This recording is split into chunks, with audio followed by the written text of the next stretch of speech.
if you haven't already, please. All right, good afternoon, everybody. We'll resume.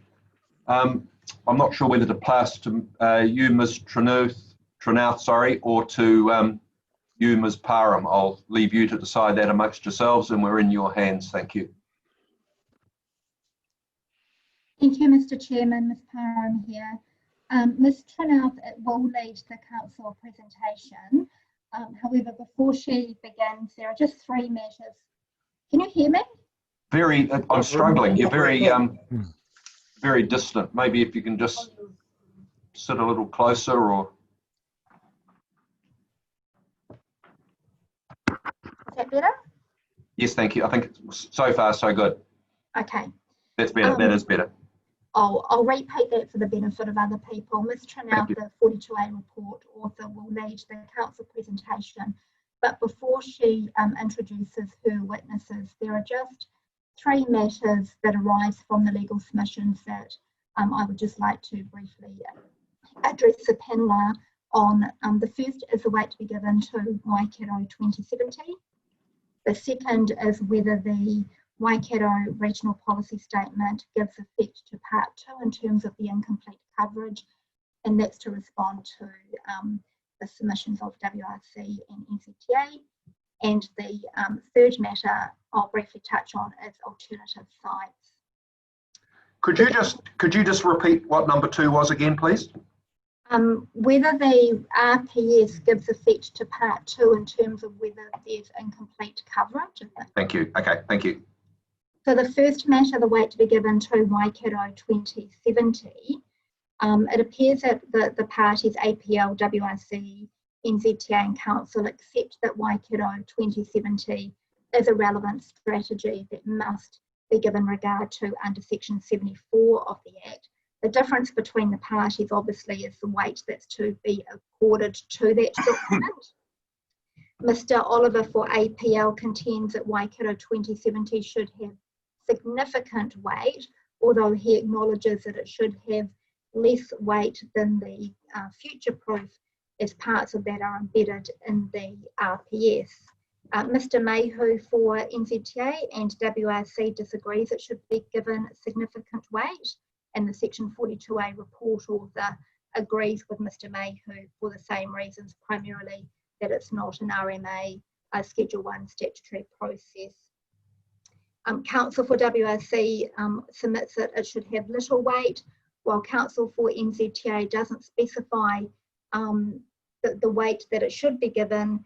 She submits that the requirement to have regard to that document does not absolve Council of the requirement to assess the proposal against the provisions of the RPS, and that of course is correct and is consistent with previous advice I have given to the panel, and I just want to draw to your attention in my opening legal submissions to the hearing last year.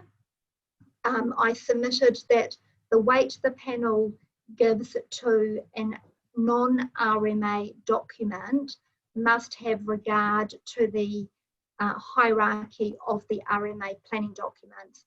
So that is, it would be improper to give more weight to a non-RMA document than a document such as the regional, the Waikato RPS, that must be given effect to. The second issue. Can I just stop you there? Can I just ask you a question there?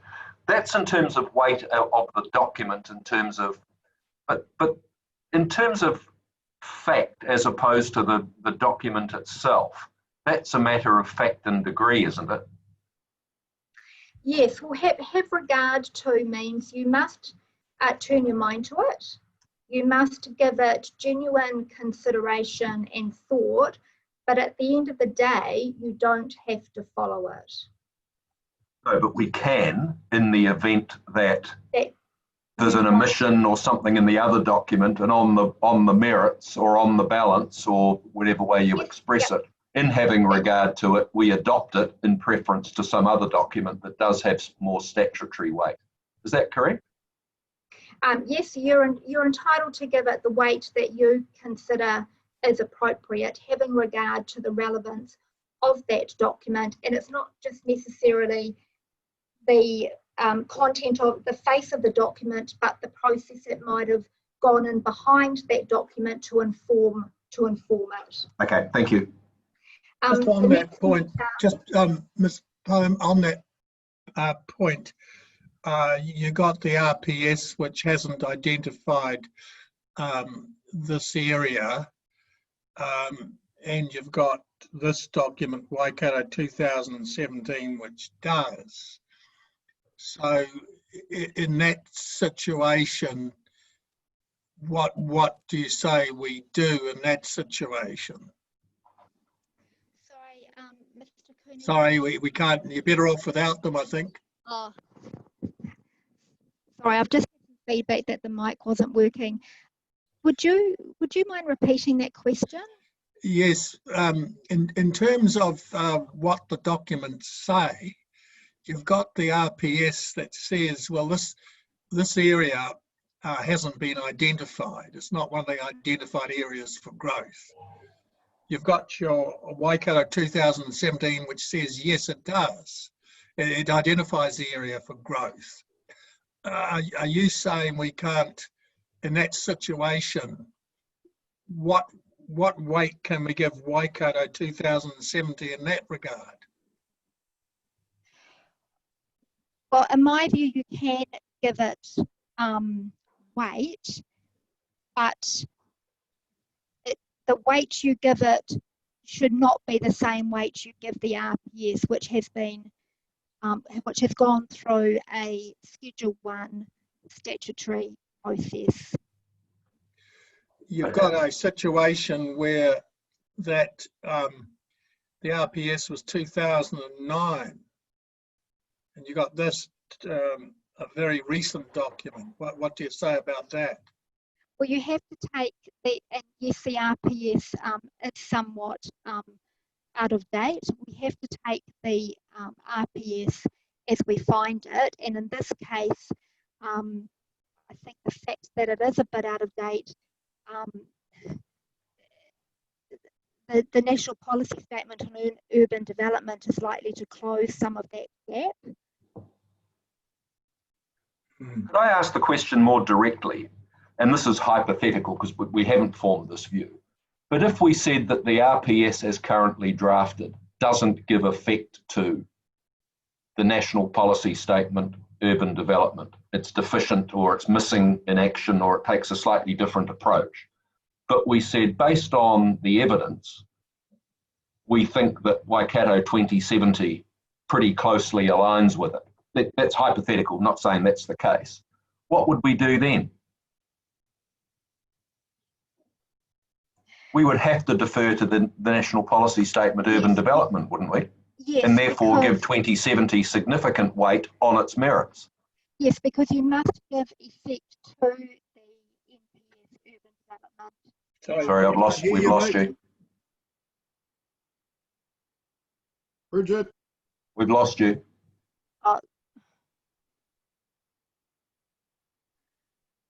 Can you hear me now? So, yeah. At the moment, yes.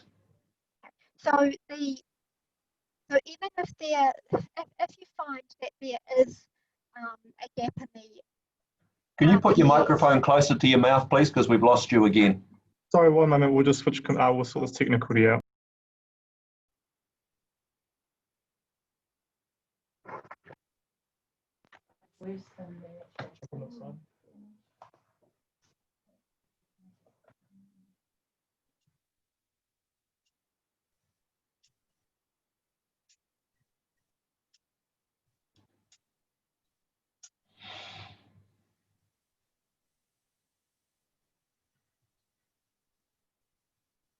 that one. You're good to go. Yeah. Okay. It sounds better already. All right, I'm sitting next to Mr. Bell. He's fixed things up. Sorry, what was I?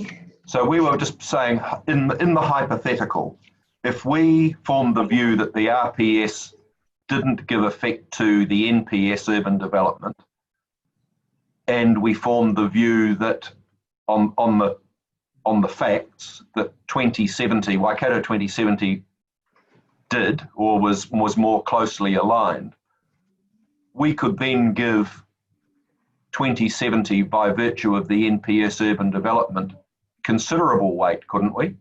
Even if it took a different tack than the RPS. I agree, because at the end of the day, you must give effect to the NPS UD 2020. So if the Waikato 2070 closes that gap that there is in the RPS, then that's one way of implementing the NPS.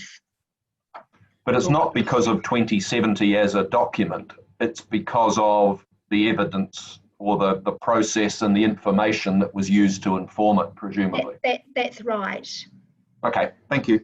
Is it, just to take a more forensic approach to that argument, the MPS UD says there's got to be responsive planning provisions.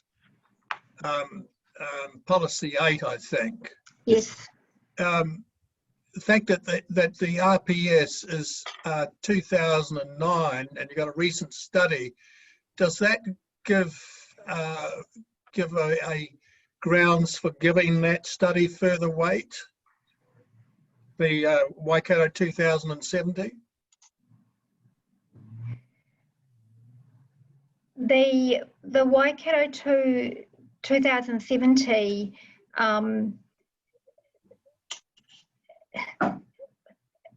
none of that recent study, whether we're talking about Future Proof Review 2017 or Waikato 2070, has been embedded in the RPS.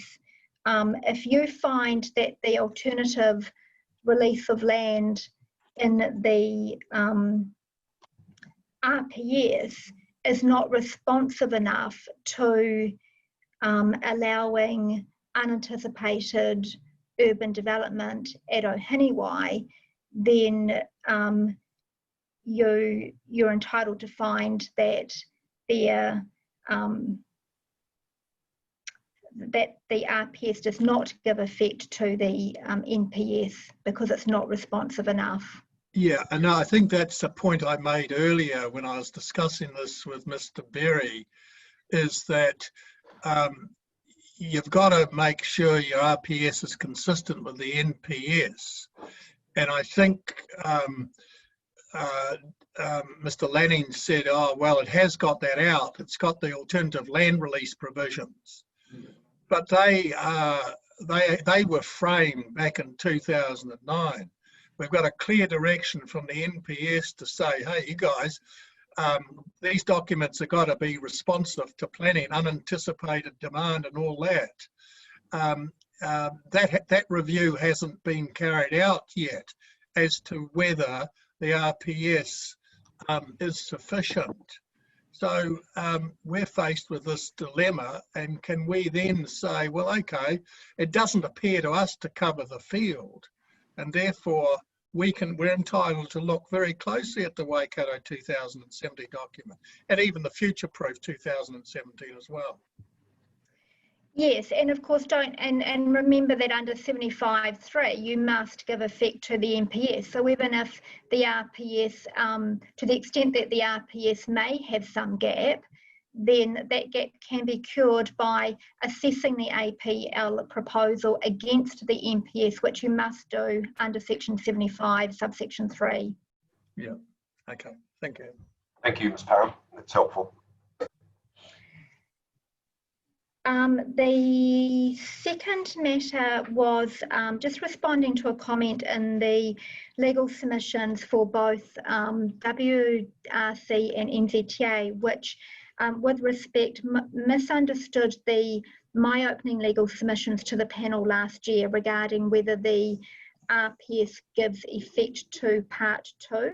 So they've taken particular issue with that part of my legal submissions, which said it cannot be said with any certainty that the RPS gives substance to part 2 in all respects. And that's in the context of whether there is any incomplete coverage in the higher order planning documents, in which case it would be appropriate, of course, to have revert to part 2. At the hearing, for the benefit of those who didn't attend, I elaborated on my written submissions, and what I said is whether there is in fact any incomplete coverage needs to be assessed on a case-by-case basis, having regard to the particular RPS provisions that are in play in any particular hearing topic. So if the planning evidence doesn't identify any gaps in the RPS, then the panel can properly assume that the RPS covers the field, in which case it's not necessary to revert to Part 2. And my written submission specifically stated that recourse to Part 2 may be required at some point during the various hearings. My legal submissions did not state, and certainly did not intend to convey, that the proposed Waikato District Plan need not give effect to the Waikato Regional Policy Statement. Gotcha. Thank you, that's helpful. Yep.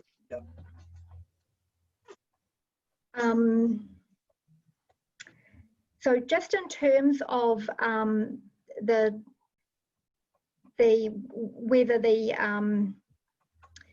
there's a gap in the RPS and it's necessary to revert to Part 2, obviously there's a different view between APL's planning evidence and WRC, who submits that the RPS does cover the field in all respects. In my submission, whether one reverts to Part 2 or not is academic in this case. The Section 42A report author has in fact undertaken an assessment of the APL proposal against Part 2. That exercise has not altered her recommendation in relation to the residential component of the APL proposal. And similarly, APL itself would argue that it gets across the line without having to do a Part 2 assessment. So therefore, whether or not you find incomplete coverage and have recourse to Part 2 is unlikely to be determinative of the outcome in this case. But of course, if you do decide to have recourse to Part 2, you cannot circumvent the policy direction in the RPS. That was made clear by the Court of Appeal decision in 2018. What does that, could you repeat that? What does that mean? If you decide that there's incomplete, if one of the caveats apply, incomplete coverage, uncertainty or invalidity, and you decide it's necessary to revert to Part 2, the Court of Appeal said you can't use Part 2 to circumvent the clear policy direction in the higher order document. In this case, so you can't use it to override the thrust of in this case, the RPS. Well, is that correct? In that Part 2 gives us, if it doesn't cover the field, we're entitled to look to exercise a broader judgment under Part 2. And in doing so, we can then look at other, for example, what we just discussed earlier. We can then start to look at Waikato 2017 and future-proof 2017, can't we? Or am I conflating things a bit?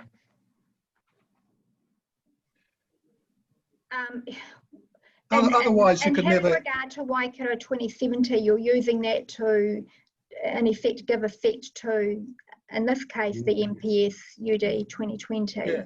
Yeah, but exercising our broad judgment under Part 2, can't we?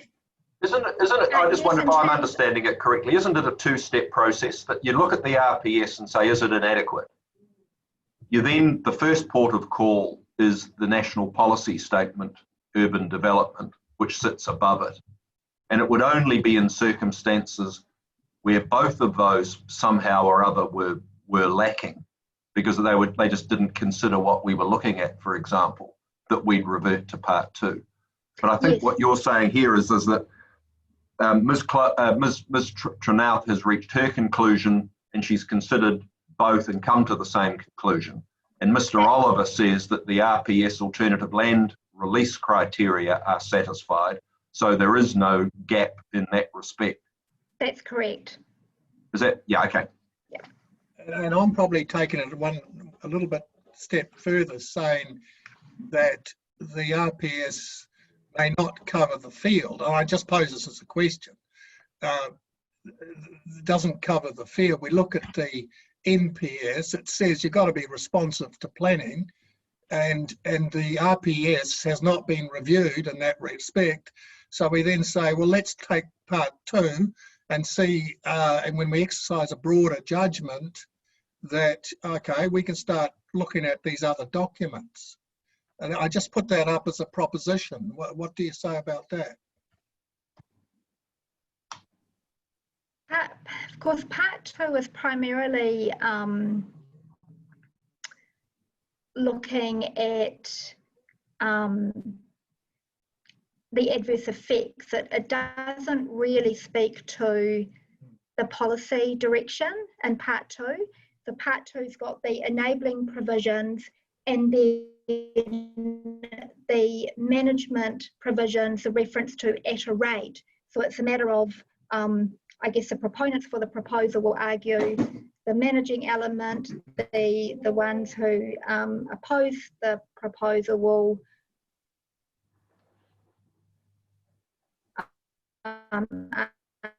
argue for the, as I say, I'm not sure if part 2 is going to be determinative in this case. So I'm really conflating the two situations a little bit. But section 5 is pretty wide, isn't it? It is wide, yes. Yeah, okay, thank you. Just the last topic was, which has arisen, is alternative sites, and some criticism that APL hasn't properly considered alternative sites. Unlike the designation provisions, there is no requirement in section 32 for a plan change to consider alternative sites. Section 32 requires APL to identify other reasonably practicable options for achieving the objective, but that stops short of requiring a consideration of alternative sites. The focus of section 32 is on the appropriateness of the policies, methods and rules of achieving the objective. The section doesn't mention individual sites anywhere. And in the King Salmon decision, which was in the context, of course, of a site-specific private plan change request, the court said consideration of alternative sites was permissible, but it was not mandatory. And it said the question of alternative sites may be relevant where an application for a plan change involves not just the use of the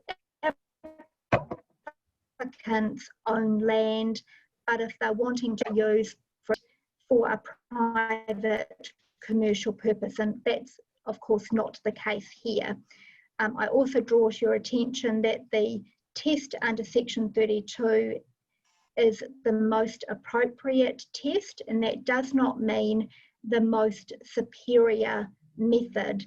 So even if APL owned a superior site, which it doesn't, but if it did, then that is not the test. The test is whether it is an appropriate means, which means is it a suitable site. So in short, no requirement to undertake alternative sites, and if the panel considered that the nature of the or the circumstances meant that it was appropriate to consider alternative sites, it does not need to be the superior site. Gotcha. what you paraphrase, I was going to ask Mr. Mayhew or Mr. Lanning this, but I didn't. It does say the most appropriate way. It doesn't say an appropriate way. It says the most appropriate way. Doesn't that connote some sort of comparator? Well, I agree it says the most appropriate way, not a most appropriate way. The court has confirmed, however, that it need not be the best or the optimum. Yeah. Okay, I understand. And I suppose the proposal isn't the development of residential land in the Waikato district. It's to develop the industrial land, I'm paraphrasing that, at Ohinewai. So that is the proposal. It's not to propose it, to look at it somewhere else. So I think that's where my thinking had got to before you raised it, was to say that I don't think Section 32 does require a site by site evaluation, irrespective of what the courts have said, because that's not what the words actually say.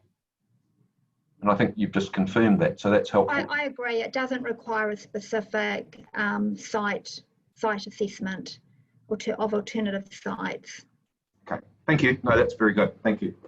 So I'll now pass over to Ms. Tranauth, who is going to introduce the witnesses for the council.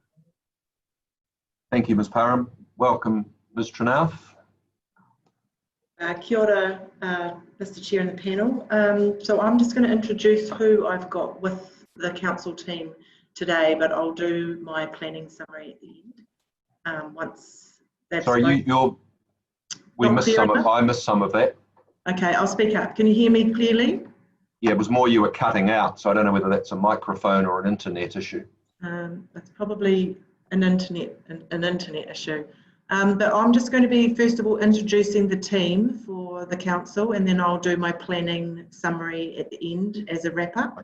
Okay, so thank you. In case you're going to ask me questions, if you could ask them at the end. Hold on.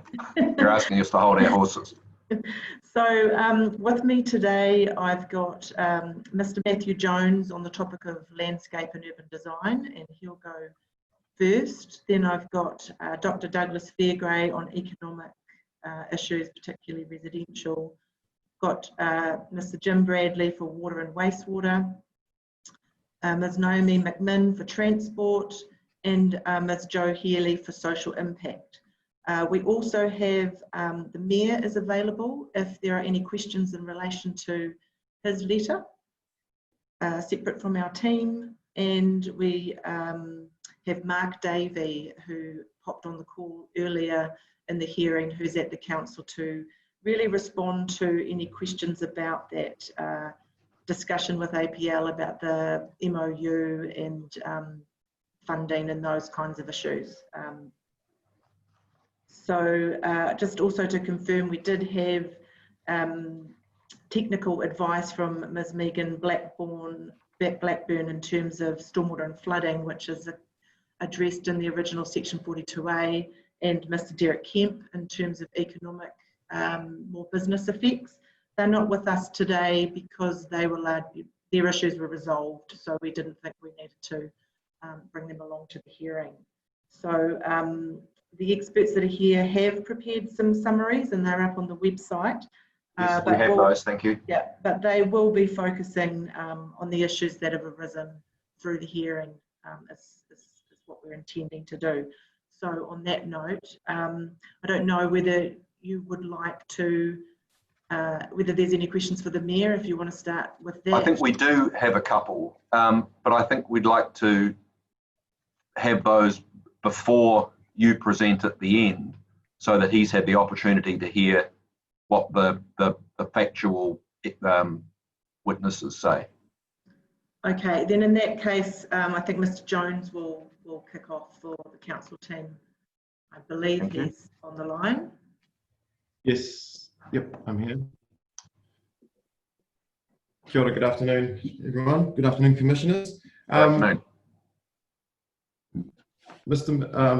Dr. Mitchell, would you like me to, having the fact that you've read the summaries, would you like me to skim through it, or how would you like proceedings? I think we've read that. I think we would like you and the witnesses that follow to really just focus on matters that, A, where you've changed your view since you wrote your material, if that's the case, and secondly, to bring to our attention what you understand to be the key issue in dispute and what your view on it is, by reference to the paragraphs that you've raised rather than reading. I mean, we understand what your view is, we've read it, so we're keen to get an update really on what your position is first and foremost. And whatever the most effective way of doing that, we're happy to go with the flow on that. Okay, sure, thank you.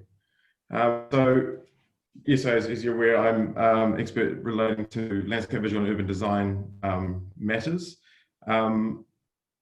In relation to the design itself, I do think it is a unique opportunity for urban development in this part of the Waikato, and I think the proposal does provide a number of sound and appropriate design moves, and that is particularly in relation to its layout and the underlying landscape values that are adhered to in relation to topography, its features, and the enhancement of some of these spaces and the creation of open space. The matters through the process of the joint witness process and preparing and reviewing evidence, there are a few matters that are still outstanding, and as you say, there is a summary, and they haven't particularly changed during the course of the hearing, specifically related to the questions that you posed to Mr. Brookhausen or Mr. Gray over the last couple of days. But to my mind, the main matters that are still outstanding relate to the context integration of the proposal for its proximity to Ohinewai as a settlement. To my mind, it still remains as a separate development, albeit proximate and connected through the proposed pedestrian, cycle and roading infrastructure. Through the joint witness process, it was a strong and good move that a neighbourhood centre was included in the proposal. However, to my mind, its location hasn't gone far enough in order to create a heart and community centre as was the intention of the proposal. And this is one of the points that is made in Mr. Brookhausen's his original assessment, that quote, community is at the heart of the proposal. And with that being the intention, that is a key underlying. It's lagging. What was that? Is it breaking in?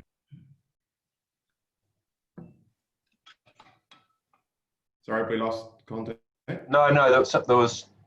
I think you got startled by the same thing as me. It sounded like there was someone else talking. Yeah, it sounded like an echo.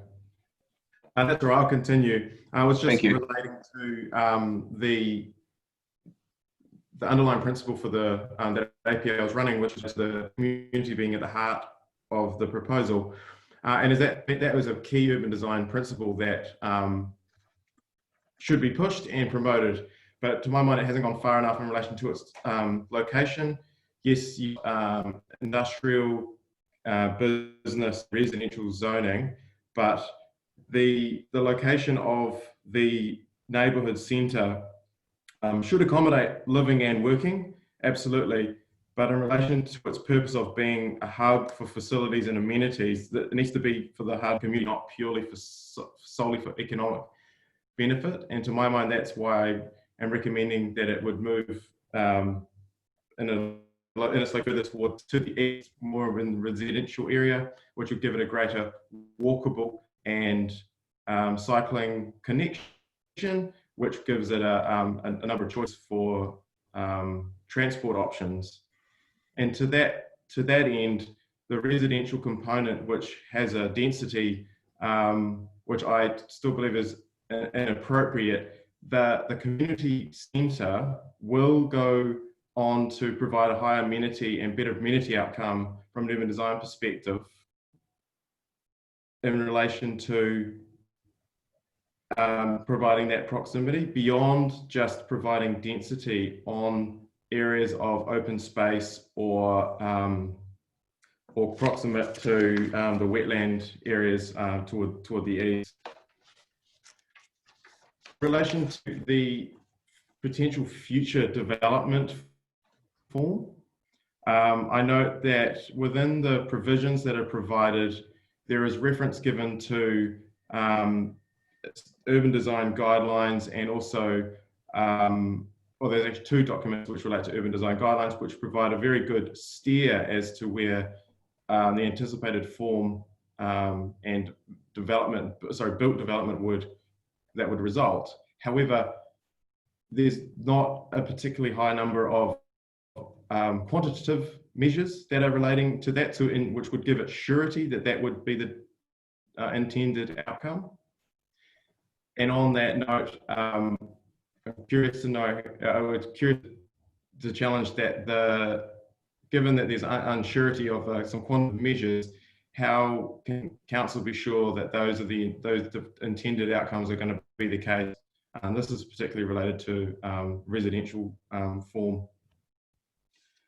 And sorry, I'm just reading my notes here. So, and then in terms of, so the zone provisions, and then in relate back to the community factor, it's intended in the provisions, particularly in the tables. For an example, is table 17.6.5.1. That gives a timeline for when some of these facilities would be implemented, and if you're going to create a community heart, you want to get that happening very early in the process. And from memory, they're pushing out towards years 4 and 5 for when these would be actually implemented, which is a long time in the future when you're trying to establish a community. So that's a very high overview of my intended, or my evidence and my opinion, but I'm happy to answer any questions on those matters and any other matters that are raised within my statements.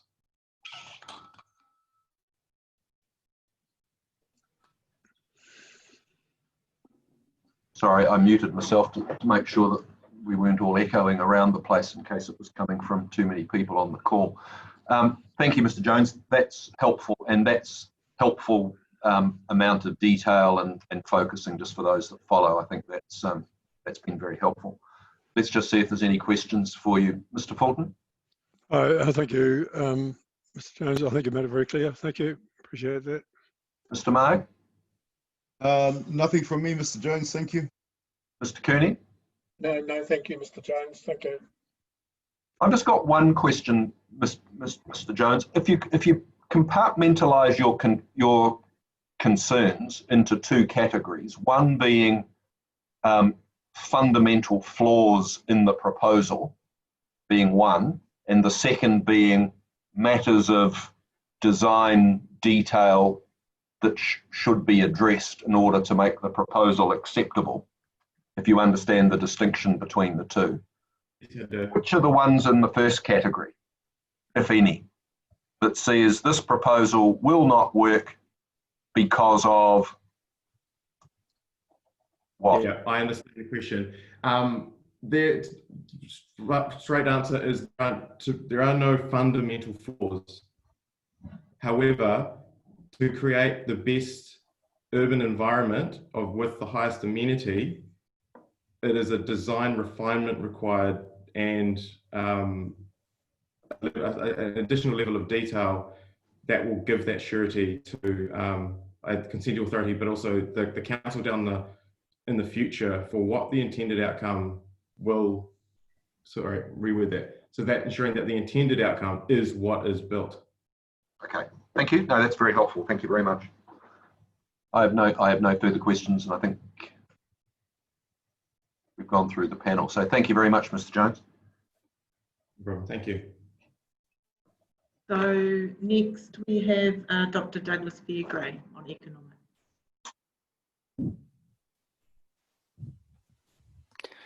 Good afternoon, Dr. Fairgray. Just when you're ready, thank you. Yes, good afternoon, Mr. Chairman. Good afternoon, panel. Can you all hear? Yes, we can hear you fine. Thank you. Great, thank you very much. as requested, I'll run through the highlights of things as they have evolved over the course of the hearing. Very brief background, I examined the likely economy impact of the proposal, considering how a proposed development of that scale and that type in that location would be likely to affect the economy, the local and the district and the regional economy. And I concluded that in terms of economy impact, there's not sufficient information to support it, as not all of the issues have been addressed, and that's especially in provision to affordable housing, the workforce implications, travel, and delivery of a well-functioning environment. And one point I will make to start, it's common ground that the employment opportunity for Huntly would be very positive for social and economy and community reasons. I don't think there's any doubt about that. Mr. Keenan alluded yesterday to my concern about the very massive $8.5 billion impact claimed by Dr. Wheeler, which would equate to about 10% of the whole Hamilton city economy and about 4% of the entire Waikato region economy. So that figure's not realistic in my view. But setting that aside, 1,000 jobs in the Sleepyhead factory, 2,500 jobs overall, means it would be a very significant boost for the Huntly local economy and the district economy and the community. And we heard from Mr. White this morning about the need for local employment and current patterns of outward commuting. And his anecdotal evidence is very consistent with my analysis in my report. There's a couple of figures there, 4.1 and 4.2, which shows that. And the key issues arose from the proposed scale and the interdependency of the industrial and residential components. And until now, it's been presented as a package. The industry depended on the housing. The rationale for the housing was its affordability. And so the industrial development depended on affordable housing. And so there were issues about the lack of clarity on affordable dwellings, the numbers, the pricing, the eligibility, and the affordability mechanism. There were issues about the travel implications for the workforce if it was at full development, and also for the residents of the town to access Huntly. And there were issues about the limited services proposed for the new town and the consequent high dependence on travelling to Huntly and Hamilton to access household goods and services. Now, Mr. Berry's advice that the industrial component would not depend on the residential component is a big change, and it's brought a substantial reduction in the problematic matters. The housing and housing affordability implications and the travel implications are quite different. And it would mean, first, assuming the Sleepyhead factory proceeds, then that major share of the boost to the Huntly economy and community would be achieved, no doubt about that. And the local population... Just on that point though, Dr. Fairgrave, yes. I don't know that Mr. Berry said exactly that. What he said was that there would still be benefits associated with the industrial proposal, such that if that was all that was available to be approved, then that was better than nothing. And then Mr. Turner went on to say that the implications of that would probably be a slowing down of the development and possibly a limitation on its scale. So it's not. I don't know that the benefits are the same. They may well be different, mightn't they? Well, yes, they may well be different, but we've had, I think, advice that this is the only location that Sleepyhead would consider, and they've got a very strong plan to rationalise their production activities into a single location. Mm-hmm. So it seems to me the very strong intent to go ahead with it. And okay, it may be slower or not to the same scale, but because it's such a large activity, there would be very substantial economic pluses for Huntly. I don't think there's any doubt about that, even if it's more or less than indicated. It would be very substantial. Right. Okay, and thank we you. heard No, from that's Mr. fine. White about the importance of that. Yep. And one of the aspects of it is that the local population would likely offer a sufficient workforce for the Sleepyhead factory itself. And my understanding now is that there's a limited share of the housing would be genuine affordable housing in terms of being affordable to Sleepyhead workers. And the suggestion is possibly up to 300 dwellings, but but we don't know. But otherwise, affordable seems to mean housing which is priced lower than Auckland and available on the open market, with proximity to the workplace and availability of new dwellings as the key attractions. And that's quite important because it means for most potential residents of Ohinewai village, there'll be no structural or contractual link to work for Sleepyhead or other businesses in the OSP. So those employed in the OSP area would have the option to relocate to Ohinewai, or commute there and live in Huntly, or live in another town, or live in Hamilton. And those other places would have their attractions of much better access to household goods and services and much lower non-work household travel costs. So there's pluses and minuses for those workers. And my understanding also is that the Sleepyhead factory is not dependent on the other indicated industry development. So the Sleepyhead could proceed without the other development. That's my understanding of the stuff that I've heard. Or it could proceed well in advance of the other development indicated. And given that one of the issues is together the developments would require a large labour force, and a substantial chunk of that would need to be drawn from outside the Huntly area, the timing and scale of development is important. So on that basis, given that much greater flexibility, I think, my concerns now relate primarily to the question of whether a new town at Ohinewai would be able to deliver a well-functioning urban environment in the Huntly locality. It's about the operation of the town. And the key issue of the separation of that community from Huntly town as a source of many goods and services, and that remains. It's a very, very important issue, and that's dictated by geography. The employment plus affordability package, which was a key aspect of the rationale to co-locate the residential with the industry, seems considerably less important now than initially indicated. And in any case, his knowledge of that affordability package is very sparse, so we don't know how strong it would be or how effective or necessary it would be, because just looking at the indicated prices and the information we had again today from Mr. White about housing prices in Huntly and what is available to own, you know, the question is obviously how necessary would it be to have an affordable housing package in Ohinewai if the workers could be attracted from the existing labour force.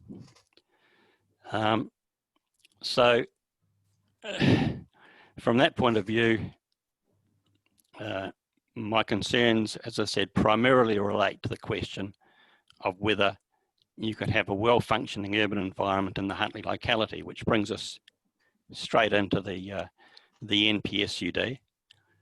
And I will comment briefly, if I can, on the National Policy Statement, and especially Policy 8, which requires councils to be responsive to out-of-sequence and unanticipated development. The proviso is that development must add capacity and contribute to a well-functioning urban environment. So to achieve that, anything proposed under Policy 8 must also conform with Policy 1 and its definition of the environment. And Policy 1 in turn must conform with Objective 1, which is that well-functioning urban environments must deliver economic, social and cultural well-being as per the RMA. So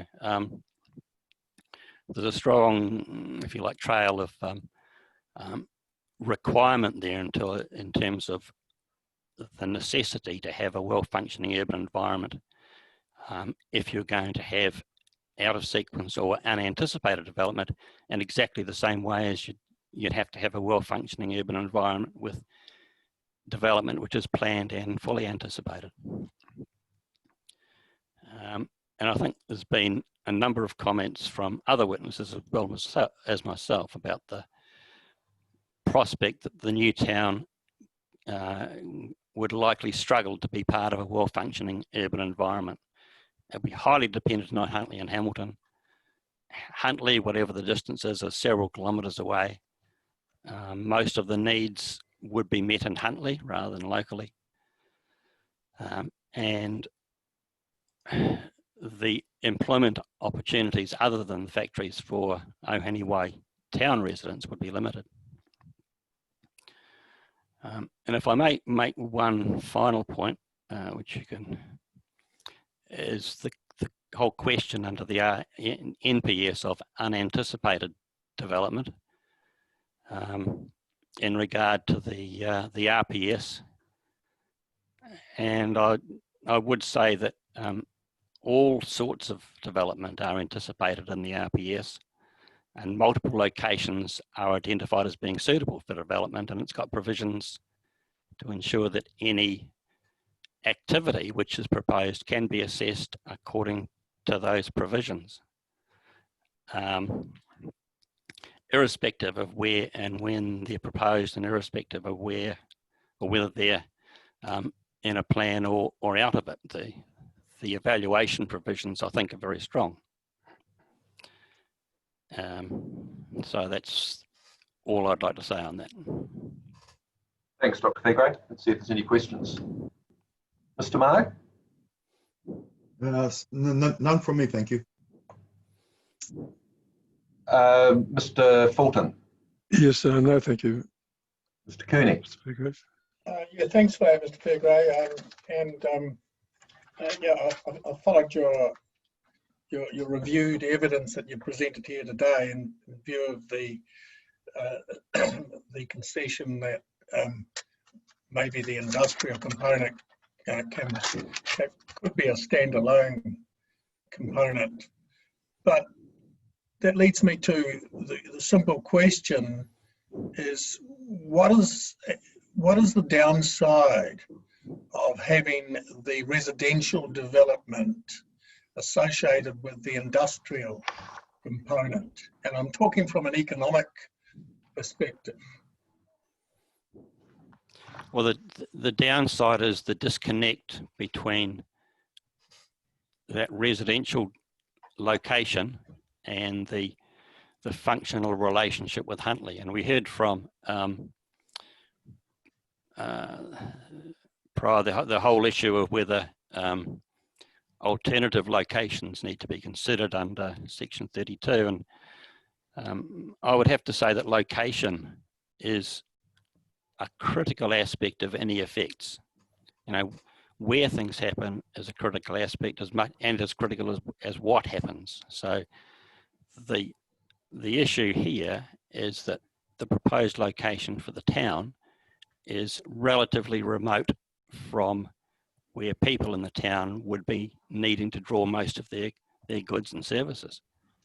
Doesn't that translate into either riding your bike, walking, or hopping in the car and travelling 5 to 10 minutes down the motorway to Huntly? So from an economic point of view, what is the problem with that? It has an economic benefit to Huntly, doesn't it? Oh yeah, the spending is fine for Huntly. The issue is that we've got households in a relatively modest income situation, sort of quintile 2, roughly within the New Zealand scheme of household incomes. And you're effectively doubling the household travel costs.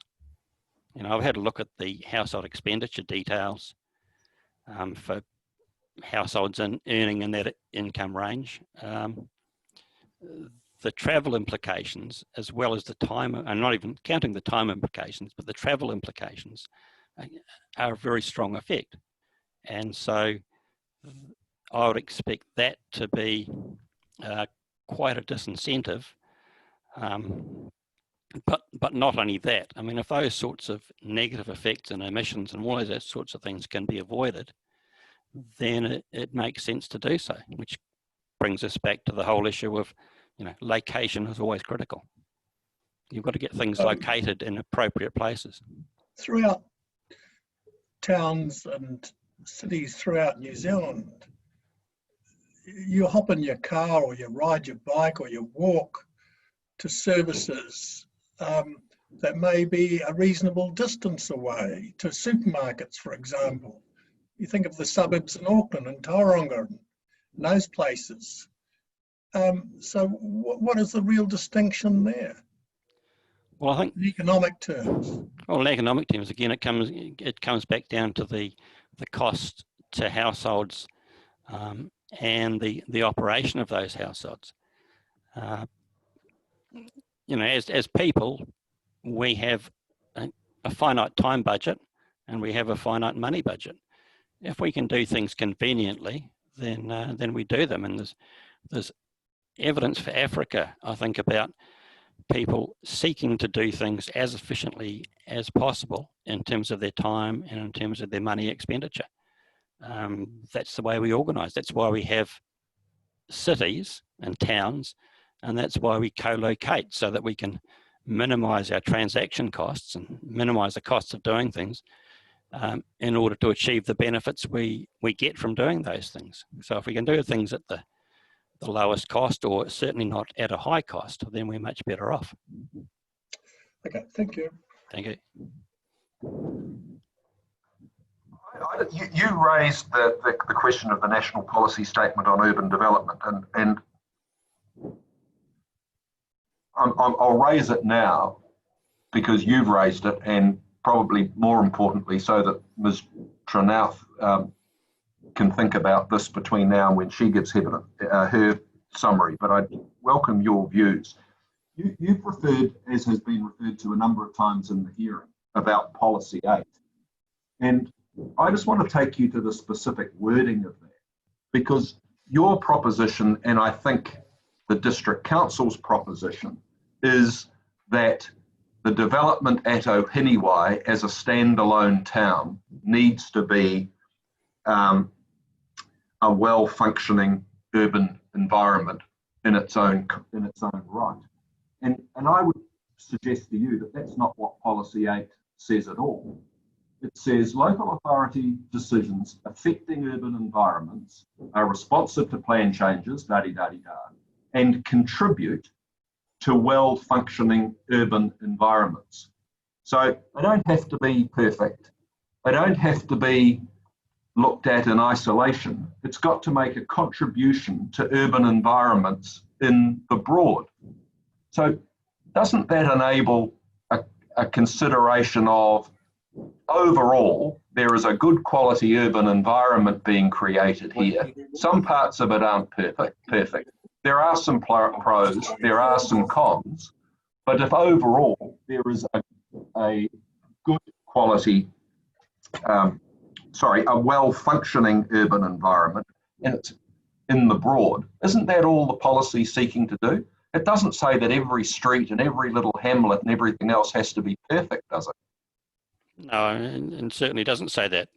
But there is a requirement, and I'm just following your words because I've been doing a lot of work on this lately, contributing to a well-functioning urban environment. No, so, contributing to well-functioning urban environments. Yes. It's not a singular. It's saying that plan changes have to contribute to that at the broad. Yeah, and I don't think that says that we have to zero in on this at the exclusion of the wider district, do we? Oh, it's not excluding the wider district at all, I think. We're talking here about Huntly as the existing urban environment and the proposal to put a new town on the edge, where Huntly will be the larger chunk of the environment, the population about 8,500. The Ohinewai component would be up to 2,500 or 3,000. So because there's such a very strong interaction between this proposal and the existing Huntly urban environment, irrespective of whether it reaches the 10,000 threshold or any, that's not really relevant, I don't think.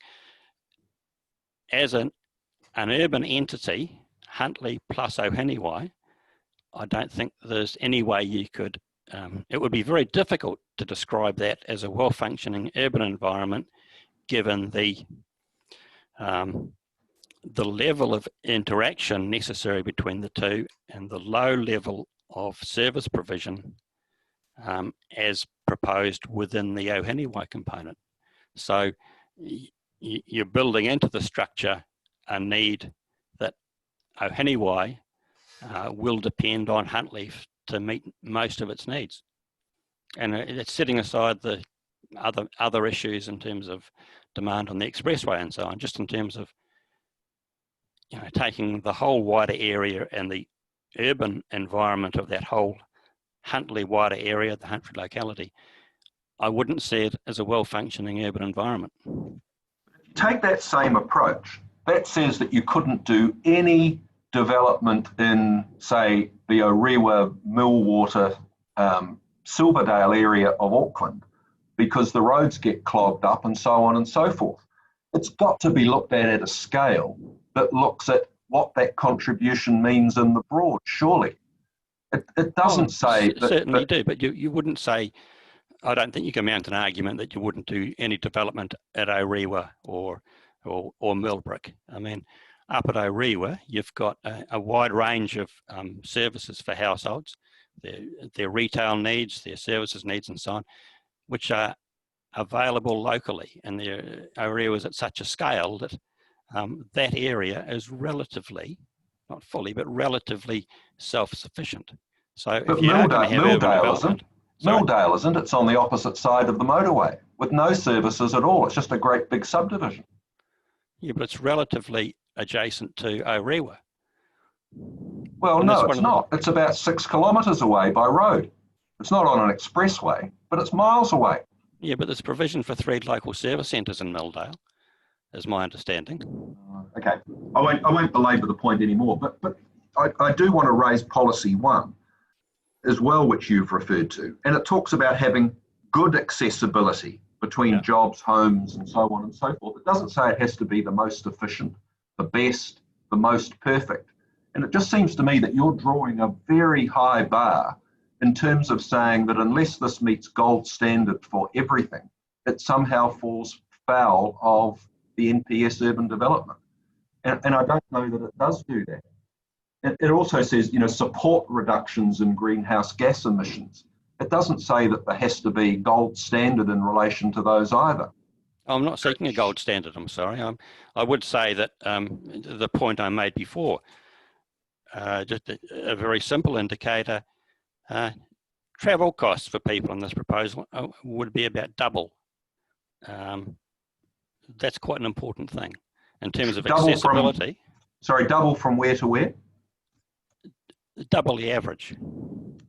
Double But the the national average. But the counterfactual of having the industrial on its own mean that instead of some people walking to work, even if it's only a few, from the urban development, the residential development, they'd all have to drive from Huntly or Tikafota.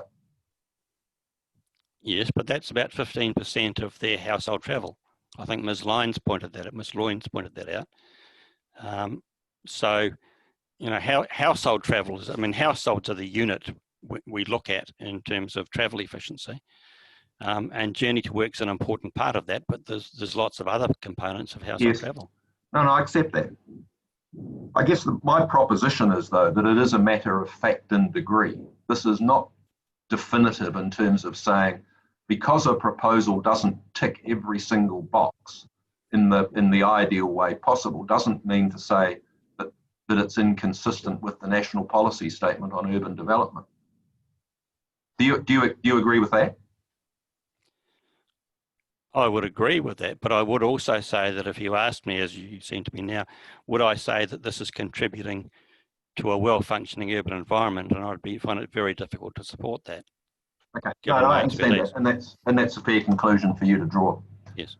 Thank you very much. Thank you. I don't have any further questions. Thank you. Thanks, Dr. Fairgrave. So next we have Mr. Bradley on water and wastewater. Kia ora. Good afternoon, Commissioners. Good afternoon, Mr. Bradley. Everything. Am I coming through loud and clear? Both, loud and clear. Thank you. Thank you. As per your instructions, Mr. Chairman, I will traverse a number of issues that and leave my summary as read. Thank you. I have had the pleasure of listening to Messrs. White, Oliver and Donald that a number of water and wastewater matters have come up on, and I will leverage off some of those. Thank you. Just in background overview, I'd have to say this water and wastewater in the proposed development has been quite a journey. We started with the Woods reports in November last year, and we had for water 6 interim, 6 long-term, private and public combinations, and similarly for wastewater, a whole lot. It has been narrowed down progressively and sensibly, in my opinion, with the GHD reports, and now, of course, having the Waikato Water Care Mid-Waikato Servicing strategy. In that respect, I'm informed that Ms. Sharon Banks is available online to answer any questions with respect to that strategy that may be over and above my knowledge. The 3-staged approach I agree with, and the short-term one has hardly had mention, but it's, I think it should be noted that in the joint witness statement, all agreed with the initial water supply from roof supported by a bore on site that is consented or permitted, and an on-site packaged treatment plant with ground soakage. Moving on now to the bigger issues, the medium 3 to 6 year term and the long-term 7+. And I think someone asked kind of what was the timing. That's clearly come out of the evidence of APL people. The first point I would make is that for the medium and the long term, we are now looking at public Waikato District Council water supply and wastewater schemes. And Mr. Oliver did make that point and made the point of the appropriateness of this. I totally concur. I have some difficulty from experience with private schemes. So in terms of the journey, that is very positive. As my evidence has said, they are all technically feasible. I'd like to turn to probably the biggest issue in terms of the water supply medium term. And this has come through. Commissioner Coney asked Mr. White and Mr. Oliver also came at this. This is the matter of the availability of consented water take from the Huntly supply. The proposal is, of course, to use the Huntly water supply, the Huntly treatment plant. While the consent does not expire to 2046, there are volume limits, and the projections, as Mr. Oliver said, is about year 7. There is a shortfall in the availability of water to service Huntly, Narrawahia, including particularly a planned growth allowance and the proposed development. So that raises the issue about security of consented water take permits. APL have, to assist a way through on this issue, have signed an agreement, have an agreement with the Te Kauwhata Water Association, Inc. to provide APL up to 4,300 cubic metres a day, which is the peak estimated demand for the total development of their rather large current consent. However, the issue there, of course, is that that consent expires June 2024, and what is the security of availability of an amount for the development. So the twofold shortage issue has solutions. Those solutions are about getting further water consents.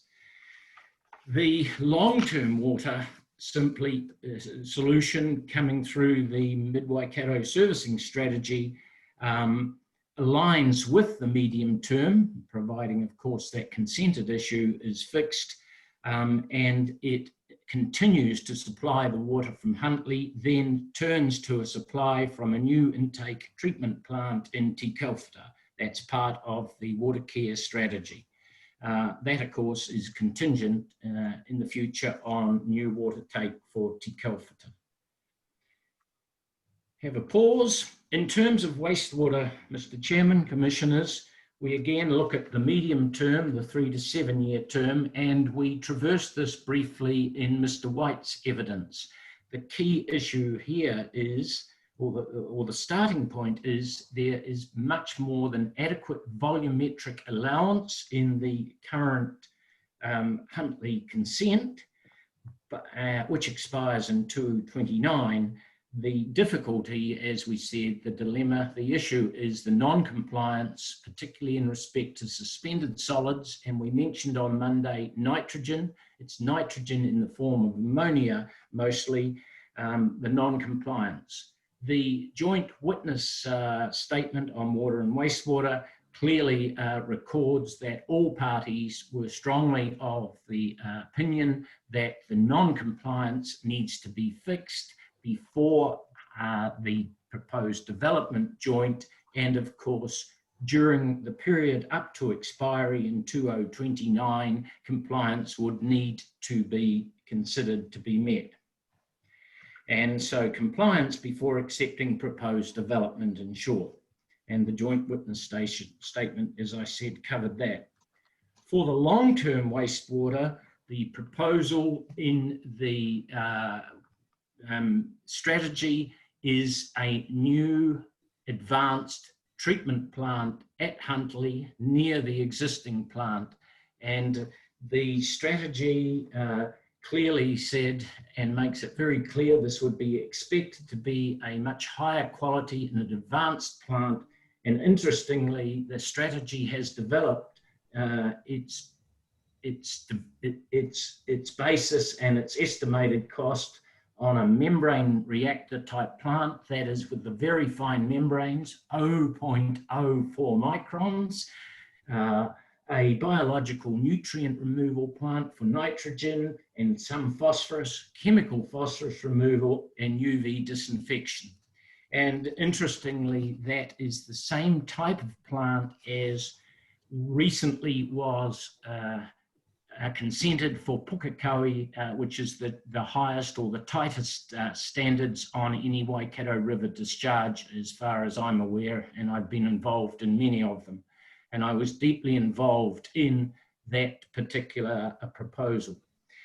Interestingly, in the discussions and much of the evidence, the assumptions are made that the water will come from the Waikato and the wastewater treated appropriately to meet consent conditions will go back to the Waikato.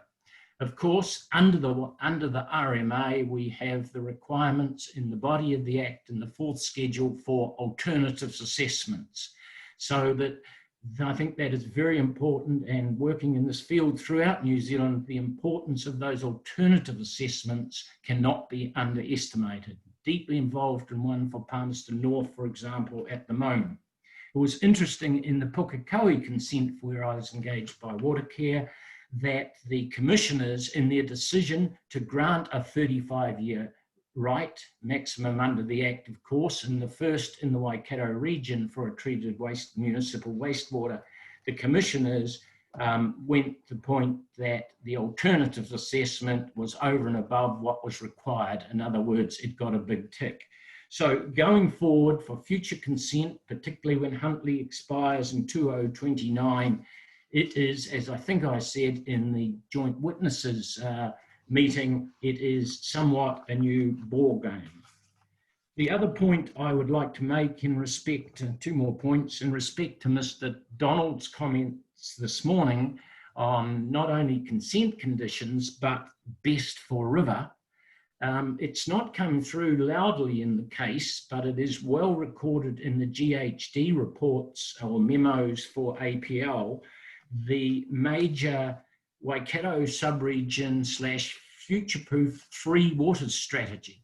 I have been part of that strategy in developing a whole integrated 3 waters approach for the subregion. Waikato District, of course, is a member of that, as is Waipa, the Regional Council, very much Waikato Tainui, and the vision in that particular study exercise, which phase 1 has just been finished, is best for river.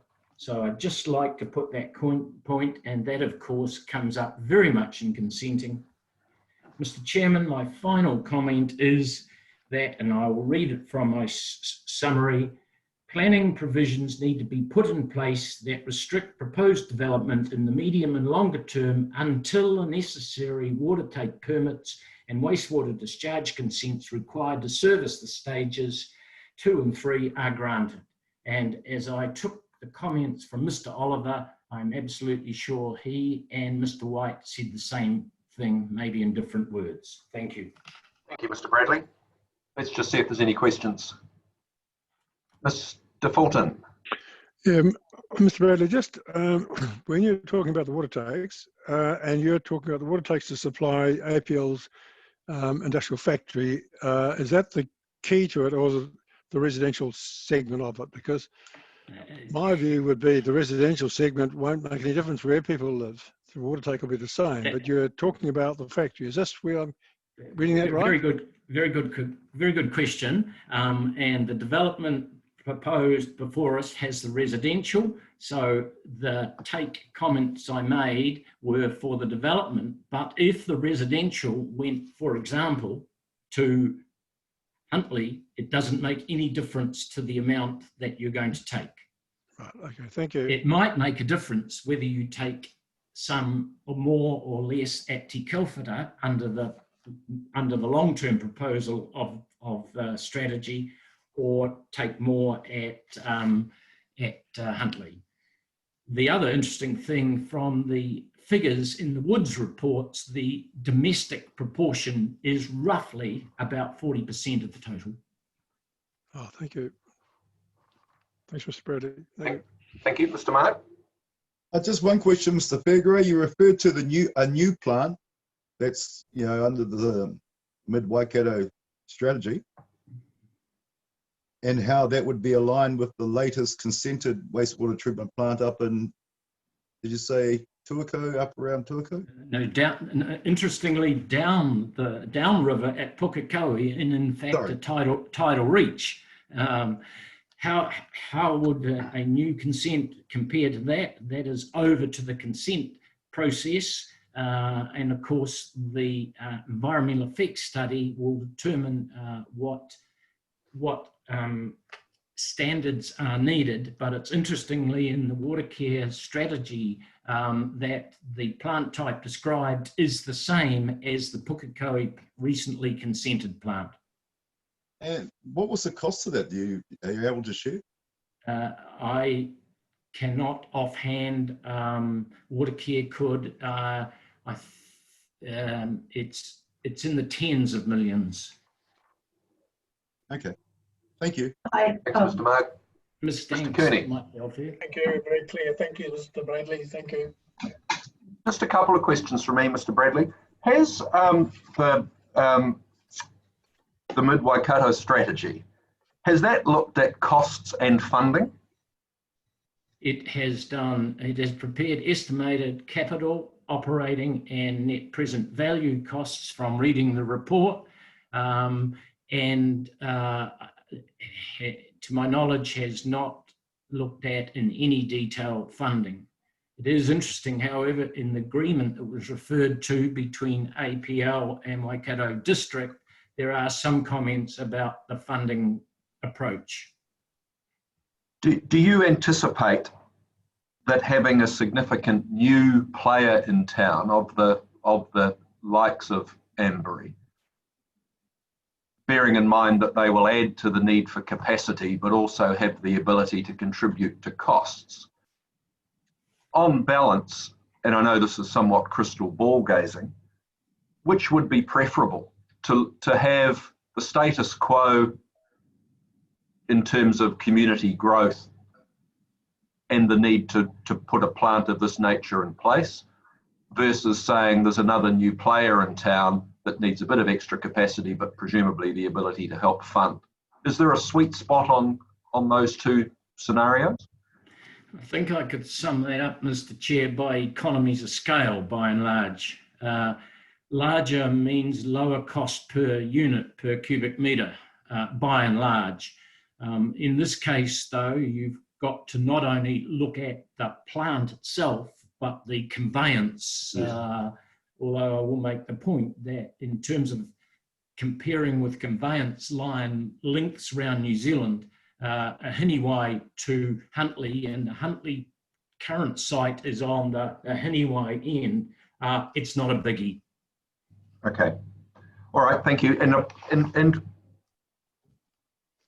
final question, you've made mention of what Mr. Donald said in terms of best for river, and you gave us a pointer in terms of where you think that's being addressed. Just asking you the hypothetical question that if, and we wouldn't be directing this in these terms, but he said he wanted something a bit more certain in terms of either standards or conditions or any of those sorts of things. If we were to direct that you and him went into a room and no one came out until it was sorted, how quickly would it be before you emerged from that meeting, do you think? Very interesting question. I would have some difficulties because so much goes into an effects assessment, including the cultural effects, of course, the society effects, and the fact that we're talking some distance out, 2029, in terms of the current consent. There is a new game out there in New Zealand. We're desperately waiting, coming out of the freshwater and the Three Waters government's programs, a national environmental standard on wastewater and overflows. And for example, that could throw it. But if you were looking at a starting point, and it could be afforded, and it may be going further than necessary from a scientific environmental facts, you could look at something like Pukekohe, and that's what is in fact in the water care strategy at the moment. Maybe I can, and thank you, that's a helpful answer. If I could just perhaps rephrase the question slightly, that said, it may not be possible to define a nitrogen standard or a bug standard in definitive terms.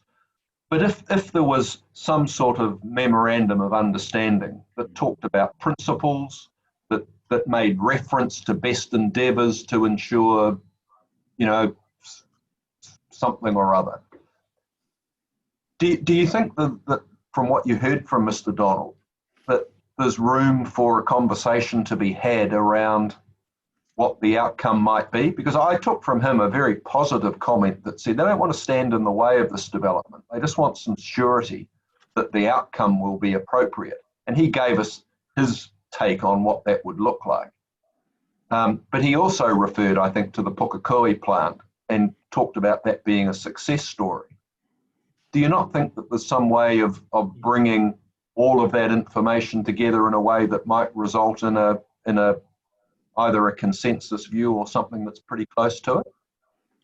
I would see it possible, Mr. Chair, to have a memorandum of understanding, providing the various provisos, like I just mentioned, on national standards and things like this, and being part of that major Waikato Three Waters exercise. One would not want to get too far, if at all, out of kilter with what's coming out of that. Just one other little comment on this Best for River, Mr. Chair, Commissioners.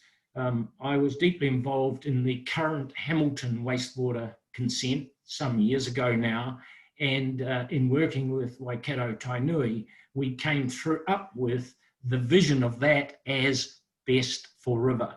And the situation there was to put the money into treatment from a treatment quality point of view rather than wetlands or land application. So we have kind of a precedent there just up the river. Okay, thank you very much. That's very helpful. Thank you, Mr. Bradley. Thank you, Mr. Chairman.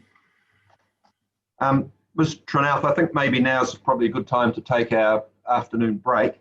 Could I just check that there's Ms. McMinn, Ms. Healy, Mr. Sanson, and then yourself. Is that what we've got left to do this afternoon? Have I got that right?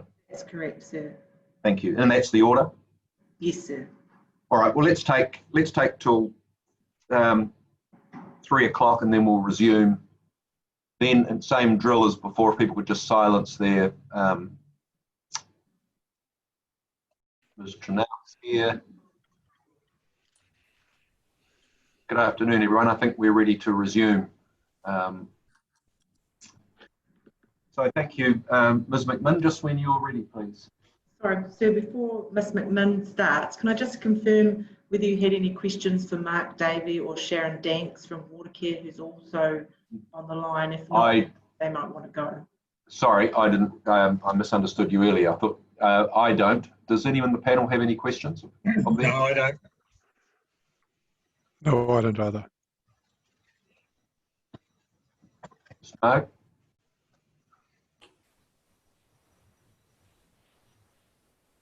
Looks like he's frozen up. So we'll take that he doesn't either. So they're good to go. Thank you. Okay, thank you. In that case, I'll hand over to Ms. McMinn. Oh, we better wait till, if you wouldn't mind, Ms. McMinn, just wait for a second until Mr. Marg comes back to, looks like he's disappeared. Oh no. Can you hear me? Yes, we can hear you. Thank you. Good, just checking. Mr. Marg's back. Okay, we're good to go. Thank you. Good afternoon. Thanks. Good afternoon. I thought I would just start by touching on the additional stuff since my summary, rather than going through the summary. Okay, thank you. So we've heard from Mr. Inder that he's looked at a proposed solution for the left turning trucks at the southbound off-ramp, which raises some sort of new issues. It does deal with part of the safety deficiency that I've concerned about, but Mr. Swears raised some other new concerns that would need to be dealt with sight distance and appropriate design of barriers, etc. It still leaves an outstanding issue of the existing bridge barrier, which is, and the existing narrowness of the North Island main trunk overbridge, which we all know about. And barriers may be able to be retrofitted to that structure, but to the existing structure, but I'm not sure. If not, and it needed, we've all heard it would need to be replaced, couldn't be widened. So that remains an outstanding issue with the fact that that's at a high cost, and APL's indicated, as I understand, that that's not on the table. There will be a big increase in traffic, and almost all of that traffic will travel over that section of Tahuna Road between the off-ramp, the southbound off-ramp, and the Lumsden Road roundabout. There's currently about 2,500 vehicles per day on Tahuna Road. The ITA didn't present, that I'm aware of, the daily traffic. It talked about peak traffic. So based on a conversion from peak to daily traffic, the development with the residential indicates it would be around between 10,000 and 14,500 vehicles per day on Tahuna Road. That's with the development, with the residential. And added to the existing, it's about 5 times the current traffic volumes. Without the residential development, it would be less, but it's still sort of significantly more than the existing traffic. And I thought it might just be helpful if I'm able to share my screen to show you some other existing roads examples and the width that's available for vehicles to use in those cases compared to Tahuna Road. Am I able to share my screen? You should have access now. Thank you.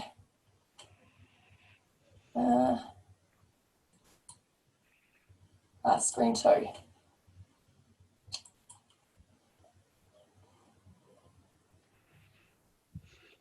Can you see that? Yes, thank you. Yep. Okay, so that's Tahuna Road, as we've seen. Whoops. Now these examples are from Hamilton, and I tried to get some Auckland ones too, so that you may be more familiar with them. This one here is Wairere Drive here in Hamilton, and it is a bridge over the railway, and it carries around 20,000 vehicles per day. So it is on the higher side than what we're expecting, what the proposal indicates it's going to generate. but you can see there's shoulders. I suppose it's 2 lanes and with shoulders. This is in an urban area. It's actually sort of between residential and industrial commercial area in Hamilton, and also travelling over the railway. Obviously in an urban area it's got provision for cyclists, which we're not discussing at this particular. I'm just trying to show you the provision for vehicles, I suppose. Norton Road in Hamilton, again sort of an industrial residential interface, and it's got a median as well as shoulders, and 11,600 vehicles per day travel on Norton Road. Ruakura Road is next to an area which is going to be developed into industrial, again 15,000, so that's sort of at the upper end of what this proposal would generate with the residential. Great South Road in Horatu was a state highway, so it's probably not the best example, but again, it's a slightly lower volume with about 10,000 vehicles per day. And then I tried to get something from Auckland, so I found Beach Road in Papakura, which is through residential, but is again 15,000 vehicles per day. And Marua Road, which I know is industrial as well as some residential, and it's a slightly lower volume at 8,000 vehicles per day, but you may be more familiar with that. Okay. Could you go back and show the original one?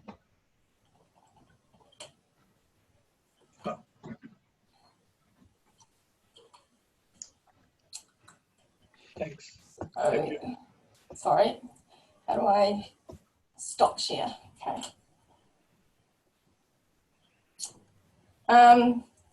So just to comment on the effects of if the proposal were only industrial, I'd expect that the effects would be similar, and there would be some, I guess, similar effects, but to a slightly lesser degree. There'd still be all those trucks, and I would expect similar mitigation would be required, and the walking and cycling link still needed to facilitate those work to home trips as has been discussed. But yeah, given the key issue is with safety at that location, there's that same issue with how to deal with that deficient barrier, and the width remains.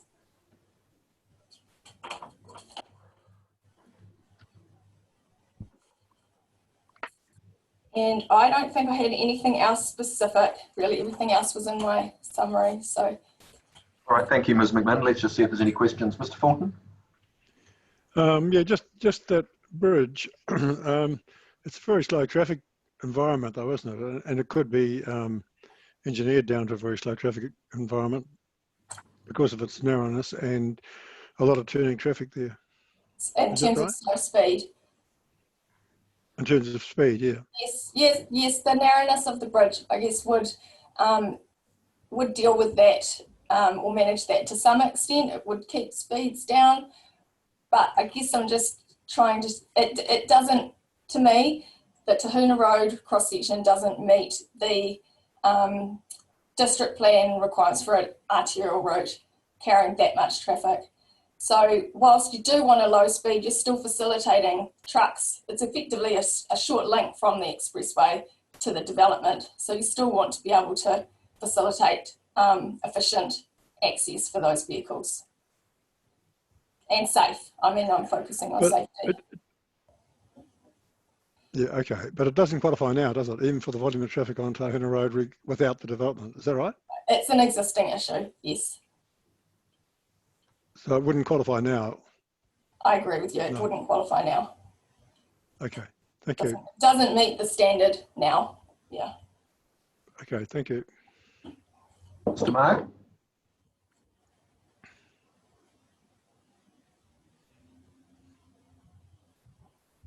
Mr. Mark, where are you? Sorry, apologies, I was on mute. Apologies. Just following on from Mr. Fulton's question, if the standard of the bridge isn't being met right now, who's legally obliged to ensure that it is being met? I don't know the answer to that. The only reason I know that the barrier is not compliant, it's not my area of specialty. I've relied on my colleague who's advised me on that, and the advice of Mr. Inder who's looked at the structure.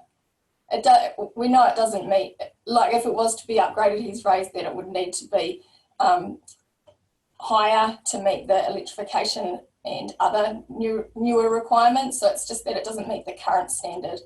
I'm not sure about the legal side of that. Okay. We got the mayor here. Maybe we could ask him. Don't have to answer that. Mr. Cooney, have you got any questions for this witness? No, thanks. No, and I have no questions either. Thanks, Ms. McMinn. Thank you for your evidence. No problems. Thank you. Next we have Ms. Healy on social impact. Sorry, can you hear me? We can hear and see you. Thank you. Perfect, thank you very much. I will try make this brief, and I take it that you've read my summary and report, so I'll just highlight the issues that the others have. Great, thank you. I continue to be of the opinion that there is reasonable potential for partial development of the plan change area and alternate residential and industrial activities, and that these have potential for different social outcomes to the full master plan implementation. In response to Mr. Quigley, I would note that a plan change only enables land use change and enables opportunities. Unlike a resource consent application, it does not require or assure a delivery of a full proposal. In terms of staging and the degree of certainty that is being requested from a social impacts perspective, the information put before me is a social impact assessment on the full implementation of the master plan. This includes an assumption of a full degree of certainty of the delivery of all aspects of the plan, including infrastructure, and no assessment of alternative scenarios. It remains unclear what other potential intended and unintended social consequences of the development need to be managed or mitigated. So therefore, in response to this, I think it's reasonable to recommend implementing mitigation to help ensure a high degree of certainty of the delivery of the master plan, including infrastructure, that matches the assessment that has been provided before me. In terms of social outcomes of the plan change, I agree with the positive outcomes of the industrial development in relation to employment. However, I am of the opinion that there is potential adverse social outcomes coming from the residential development. In terms of potential negative outcomes of a dormitory town, and I know this was subject of discussion of both Mr. Quigley and Dr. Hackle, they seem to be in agreement of what a dormitory town's negative effects may be. However, Mr. Quigley and Dr. Hackle disagree on its application to this proposal. There is not a full assessment detailing how this will not occur at this location. Therefore, I am of the opinion that there is a risk that the residential plan change area may become a dormitory development and have potential adverse social outcomes. In terms of outcomes of just industrial development on the basis of the assessment from Mr. Quigley, I have reviewed it, and I would agree that many, if not most, of the positive social outcomes he has identified rely on the industrial component of the plan change, not the residential. I am supportive of the plan change provisions to require the delivery of social infrastructure that has been developed since our joint witness statement as part of the staging provisions. And those are the main points I wanted to cover. Thank you, Ms. Healy. That was short and to the point. Thank you for that. Okay. Mr. Marg, do you have any questions? No, thank you. Mr. Fulton? No, thank you. Mr. Cooney? No, thank you. No, and I don't either. Thank you, Ms. Healy. That's very clear. Thanks. Right. Thank you very much. Thank you for that. Good. So that completes our technical experts. So then if you wanted to ask the Mayor some questions, I think you said now would be a good time. Let's just see what the panel has. If the panel has any questions. Mr. Marg? None from me, thank you. Mr. Fulton? Oh, I don't have any at this stage. Mr. Cooney? No, thank you. I've just got one question, Mr. Sanson, and it concerns future-proof and the District Council's role in its development. that at this hearing and pretty much all the hearings that I've been involved with in the district and the region, Mr. Tremaine appears at the hearings and explains who the future-proof partners are and the strategy and so on and so forth. The district council's a future-proof partner, and yet the future-proof view of this application is clearly at odds with, or sorry, not this application, this proposal is clearly at odds with the view of the district council as an entity. So the question is, what's the process that future-proof undertakes such that its constituent members are satisfied that it's an appropriate framework going forward? Because there seems to be a big disconnect there somewhere. Yeah, look, firstly, thank you for asking that question. Yeah, look, it's been an interesting journey in relation to future-proof. As one of the three architects of future-proof, so I'm the last surviving member that still actually is in a governance role that is dealing with future-proof. My primary issue with it at the moment is that it was never designed to be a handbrake on any council. It was designed to give land use planning security to central government or to derive funding for the Waikato Expressway. From there, it has grown out of that into something that we have at the moment. And part of the problem we've got at the moment is with all our planning, be it both district plans, and I say plans because we have two of them, future-proof, RPS, and a lot of other things, there's a misalignment in a lot of areas.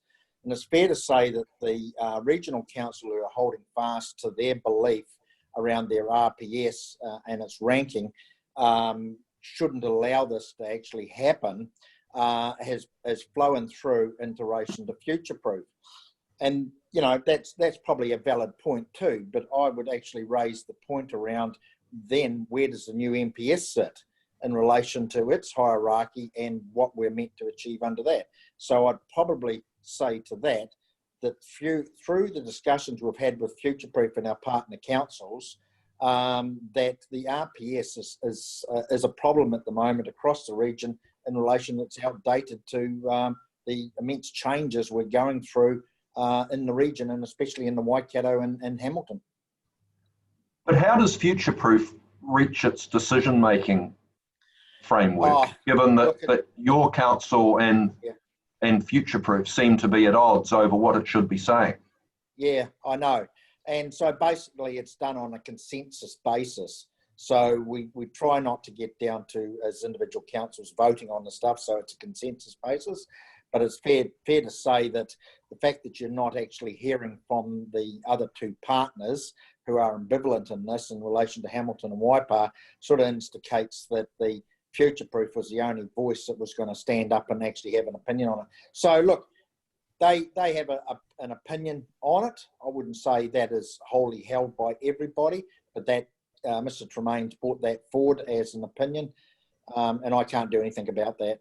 I just disagree with that opinion, but unfortunately I'm only one of a handful that actually make up part of that group.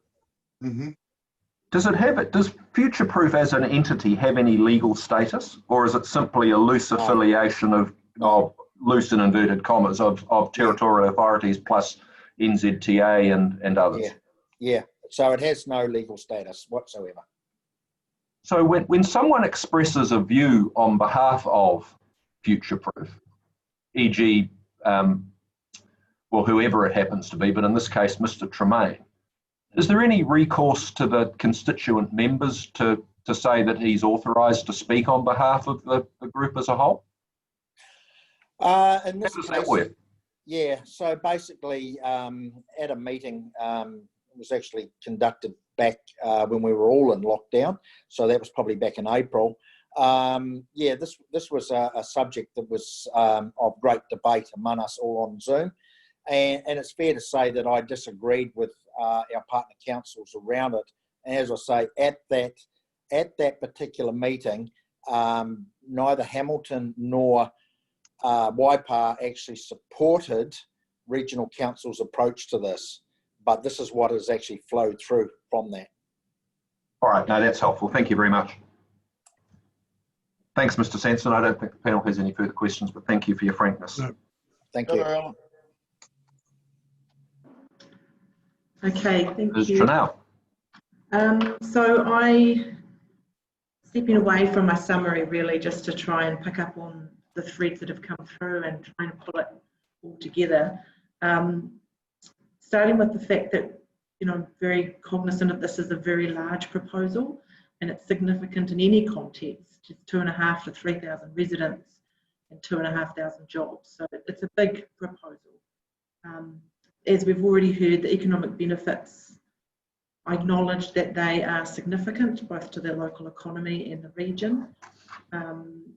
It appears to me that these could be achieved without the residential. My key concern is the residential and acknowledging Mr. Berry's legal submissions to indicate that it's not an all or nothing proposal. I just want to confirm that I'd go back to my original recommendation in the section 42A, which I think is pretty obvious, that I would accept the industrial proposal. Okay, thank you. I'm concerned about the residential. And look, there's a number of reasons for that, but I thought that the evidence of Mr. White for the Ohinewai Area Committee really summarised a lot of those concerns quite well. Those are the things that he raised about the density of development and the sort of consistency with the existing character, the relationship with Huntley and the trips and how that all worked. Those are the things that I'm concerned about in terms of the residential community.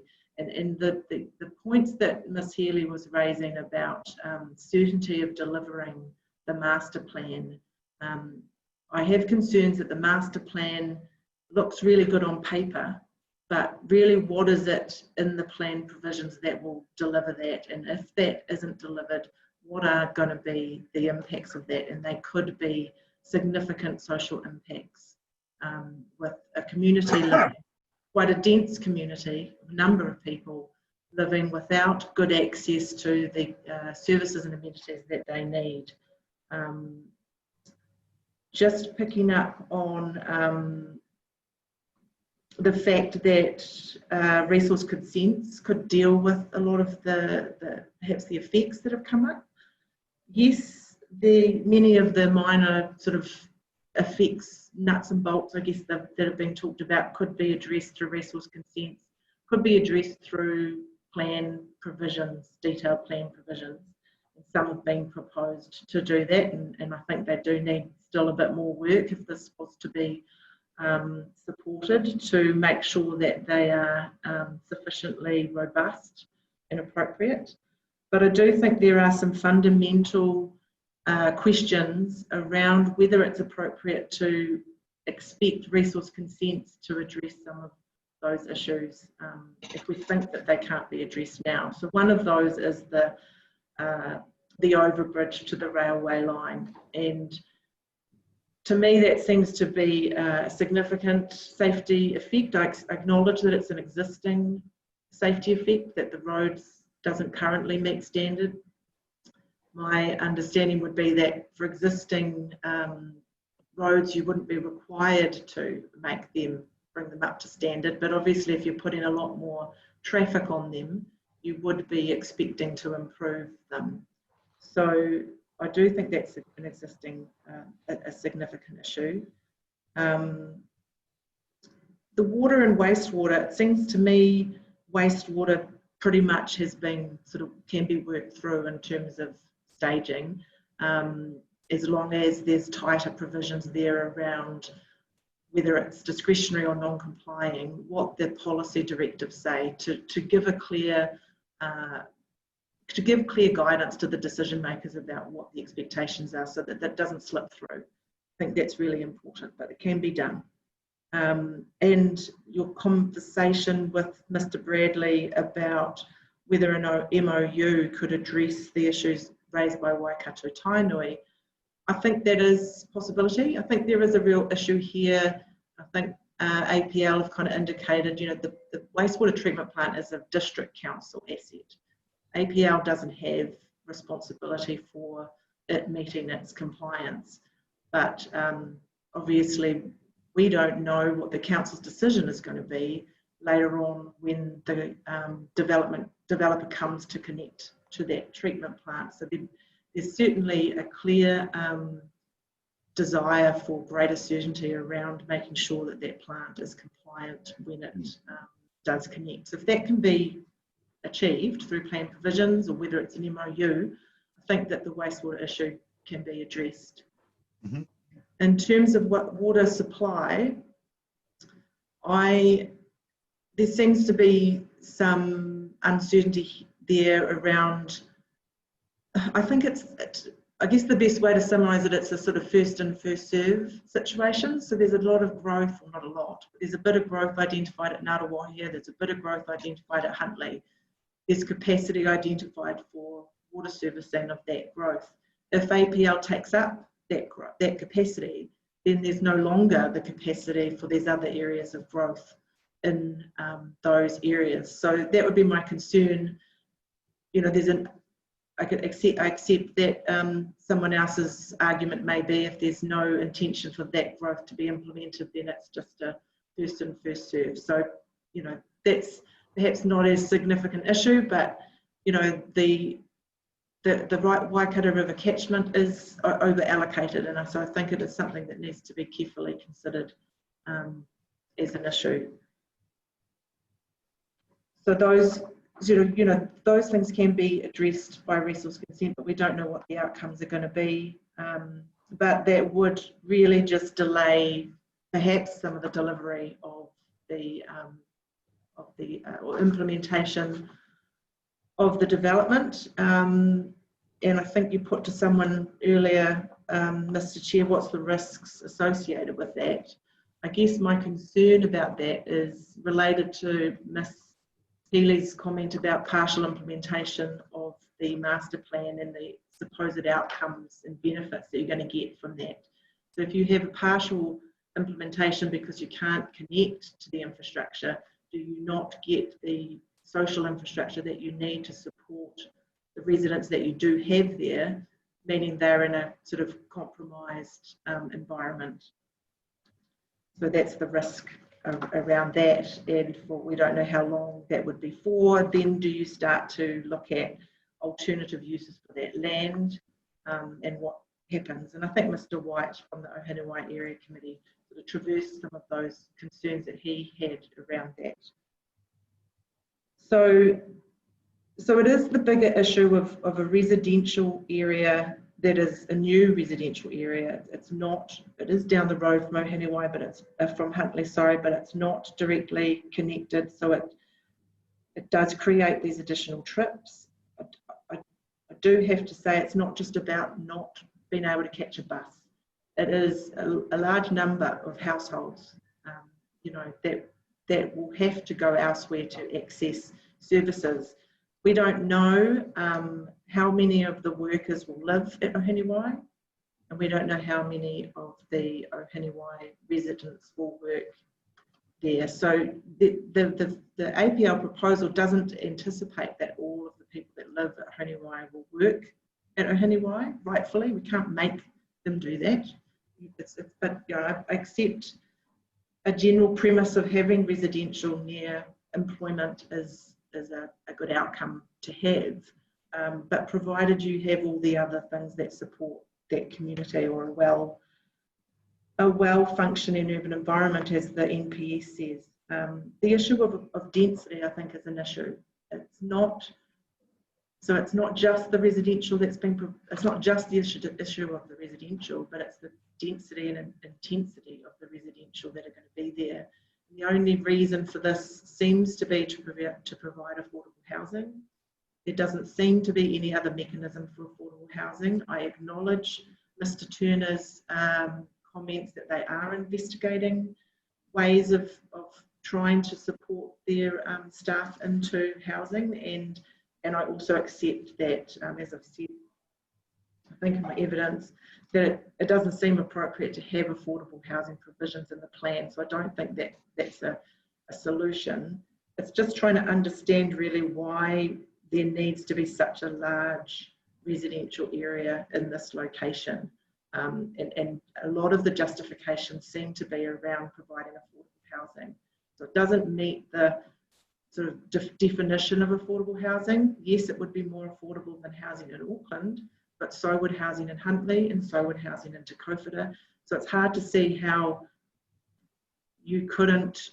people couldn't live in those areas and work at Ohinewai, and people are already living in those areas and needing jobs. So I think if you look at the APL proposal, they don't anticipate that all of the people working in the area and at this development will live in the local area. I think they said only about 30%. So even without the residential component, even with the residential component, sorry, you still have a large number of people travelling to this area to actually access the employment. It's not that the residential component really reduces that significantly. I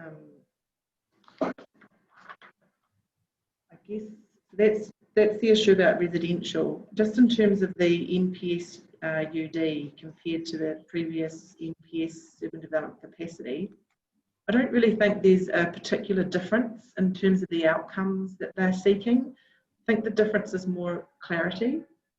So yes, there is a much more clear directive to be responsive, and I think that's helpful.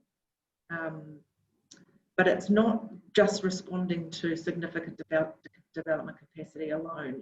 You've got to read the whole thing in totality. Policy 1 is, talking about well-functioning urban environments, but there's also the other objectives and policies. I think I was just having a quick flick through, and Policy 6 talks about, planning decisions. Just find it. Policy 6 talks about when making planning decisions that affect urban environments, decision makers must have particular regard to the following matters. And it refers back to RMA planning documents. So I would say that it's the RPS. Others may say the RPS is out of date and isn't aligned, so that there's that issue. So, the NPS UD also is very much stronger on the support for intensification.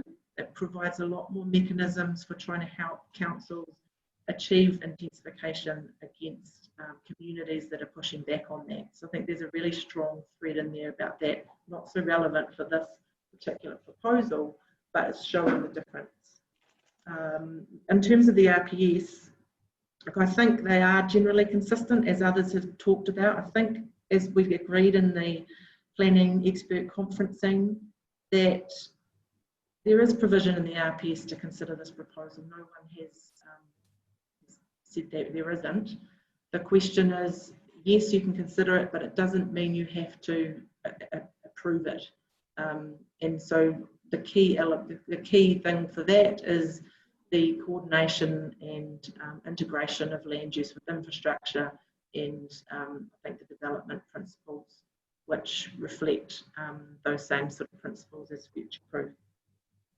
So it is responsive. I think that the RPS is responsive, consistent with that NPS, and similar outcomes that it's trying to achieve in terms of that well-functioning urban environment.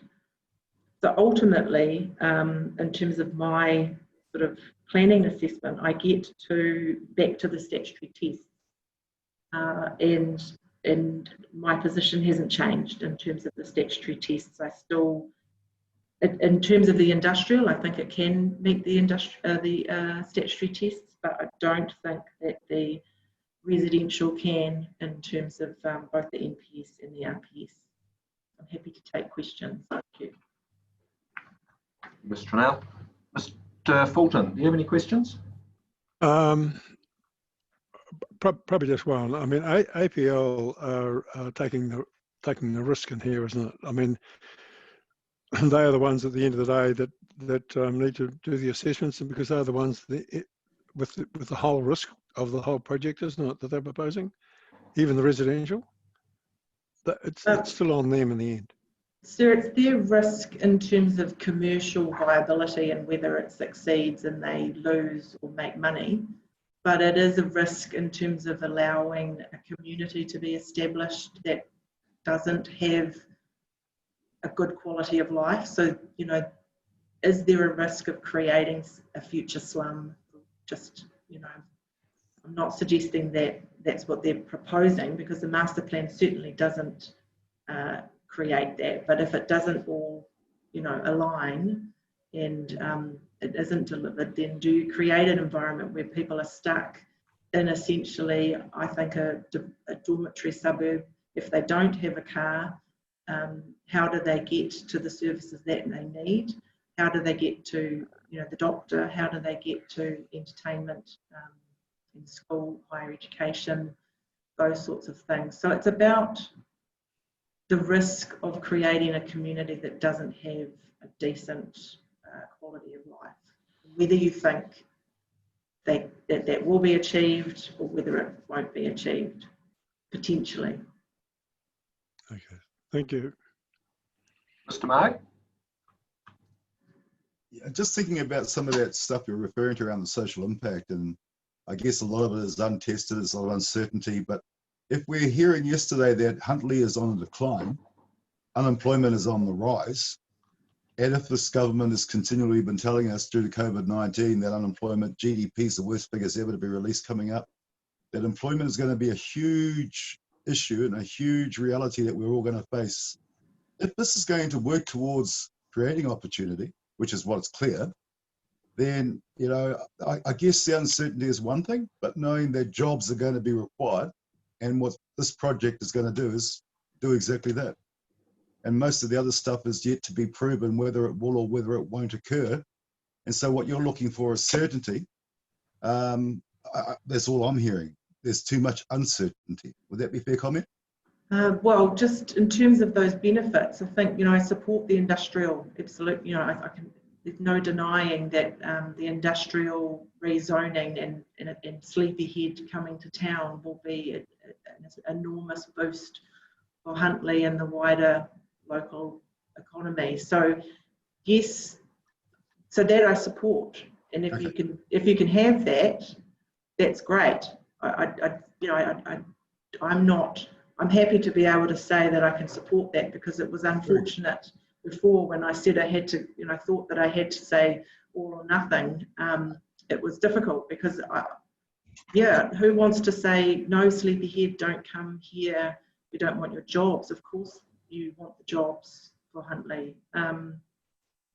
But why do you need the residential? I'm just not convinced that that is necessary. And it seems to me that because most of the people are unlikely to be living in that area anyway and travelling to Ohinewai to the jobs, there isn't that much benefit to having the job, the houses there with the industrial, because there's already communities down the road with a wide range of housing options. There's brand new housing in Te Kaupata, and as Mr. White took us through, a large number of actually affordable houses in Huntly, albeit a different product, if you will, than what APL are proposing. Kawai, thank you for that. And just getting back to the water issue, and I probably should have raised this yesterday, and it's just dawned on me because I heard you using the words around the Waikato River being over-allocated. Is it over-allocated or is it oversubscribed?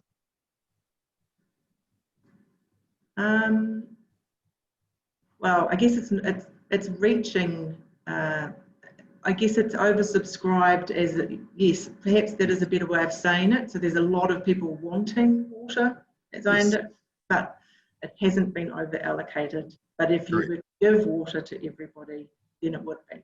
Yes. Yeah, so technically at this point in time, it's probably better termed as oversubscribed. The allocation is available, particularly when you include the Waipa River, on the basis that that's really undersubscribed. But from the confluence onwards from Ngarawahia, there's a lot of water that actually heads from that confluence to, I guess, to the Puaha, that is allocatable, as a thought.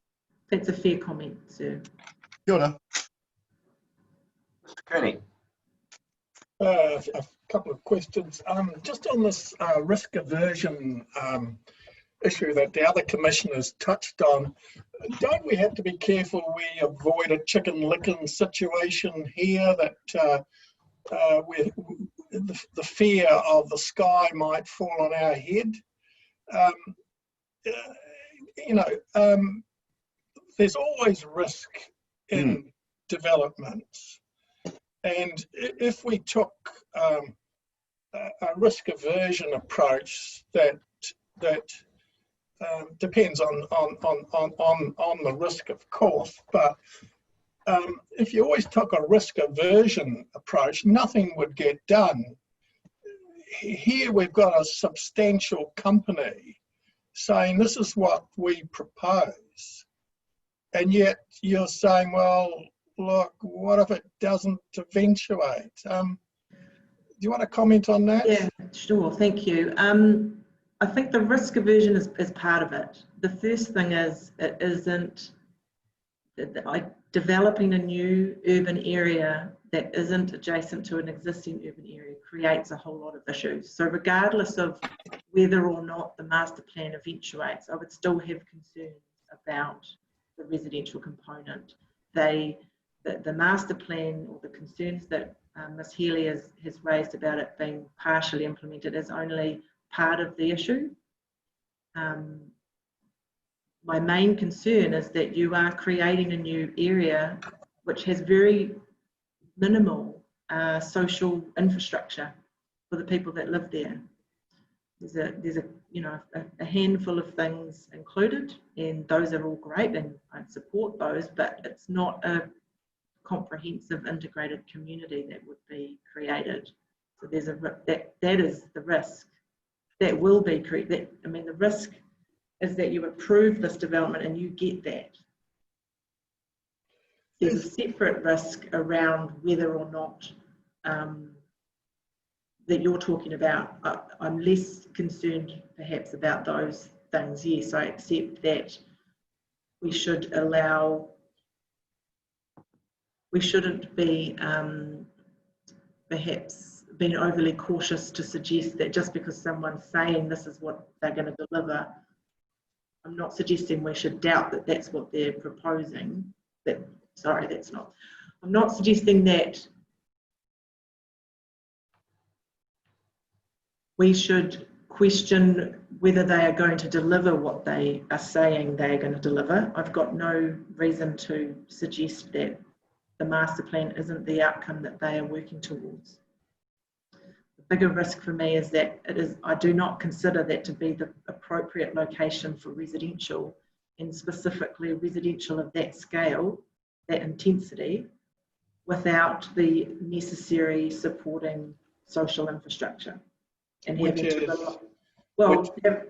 to rely on Huntly for everything out, basically, including every household. Even if every household was to work at Ohinewai, you usually have 2 people working in a household, so you've got other people wanting to work somewhere else, so they still have to travel elsewhere. You've got, children travelling to school, not just primary school, elsewhere, and then you've got, shopping and entertainment and other trips. So that's the costs that Dr. Fairgrave was talking about in terms of travel costs. And these are just the fundamental principles of compact urban form and good planning. So that's what I'm basing this on, and it's consistent. All right. Okay, and I think we've covered this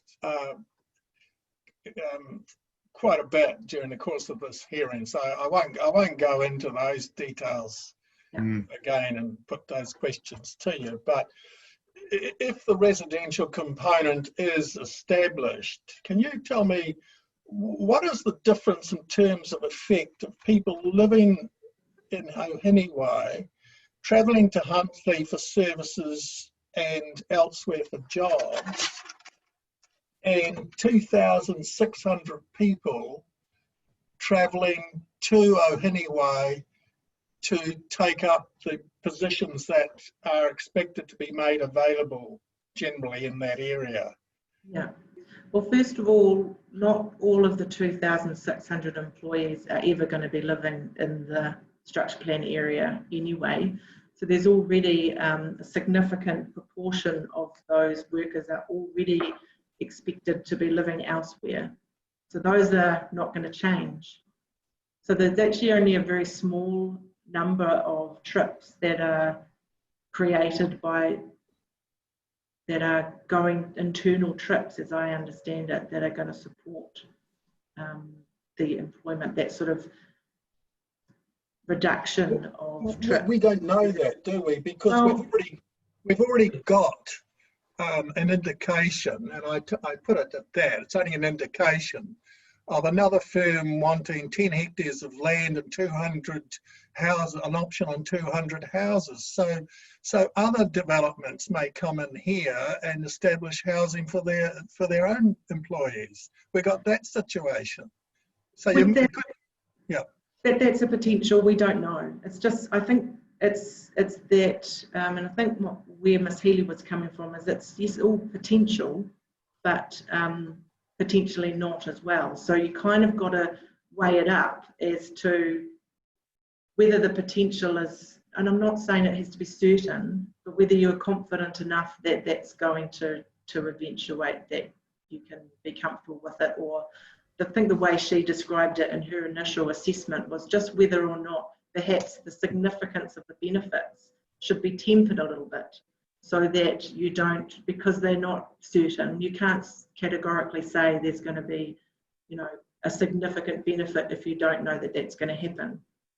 But there is perhaps the only evidence that we can rely on is the work that the APL have provided, and they did have a quick look before presenting today. The memo that Mr. Oliver submitted on the 7th of August, when he reframed the proposal, had some additional updated transport figures in there. So I think that's really useful. It's table 4 on page, I could share my screen if that would be the quickest way to do it. Put it up. Yeah, if you want to, yeah. Just helps to explain where I'm coming from. Thank you.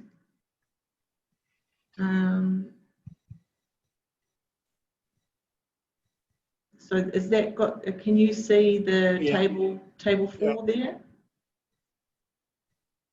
So this, so this table explains the trip generation. Now, obviously, traffic modelling, it's a prediction. Nobody knows how anything's actually going to happen, but it's the best guess that we can make based on the information that we have. So based on this information, you can see here the TCG Sleepyhead factory and the total number of trips there in the total AM and PM peak. And then you've got the general industrial, and so you've got a total trip generation row there. And then you've got one that they've included, which is your internal trips and your external trips. Now, they may need to correct me. I'm not a transport engineer or planner, but the way that I read that is out of your, if we look at the AM peak, out of your 790 trips associated with your industrial area, 158 of those will be internal, so from the residential area, and 632 will be external, so from anywhere else. So how I read that then is that if you took the residential component away, it's only 158 additional trips that you would be getting. So I don't think on that basis, and I'm happy to be corrected, but that's how I'm reading that. Does it take into account people living in the area and walking? Well, that's the internal trips of vehicles, so I can only talk about vehicles. I don't think, yeah, perhaps it would be, I think it would be helpful if, and perhaps if in APL's response they address this. They might not want to, but that's how I read it anyway, that you're not actually reducing substantially the trips, the vehicle trips, by having the residential activity there. So I don't think that argument quite stacks up. Yeah, all right. So yeah, we'll see what the applicant says on that component. So what you're saying is, look, if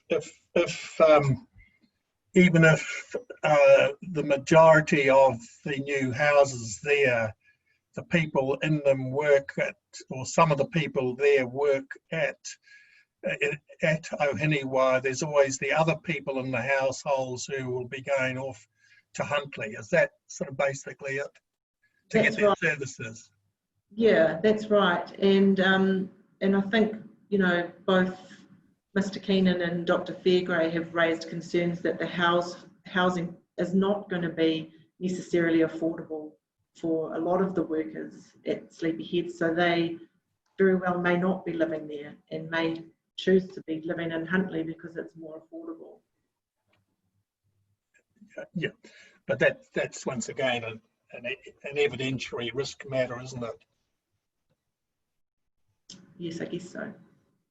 Okay, thank you.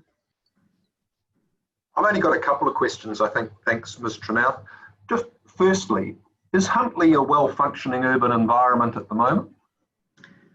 Well, it has the bones to be, I guess. It doesn't have the employment. I guess that's the I mean, if we look at, perhaps we need to look at the, just before I answer that, I mean, I think you'd struggle to say that it was, because obviously it has huge economic and social issues, and unemployment is a key one there, and I'm quite familiar with Huntly. My mother lives there and I was actually born there.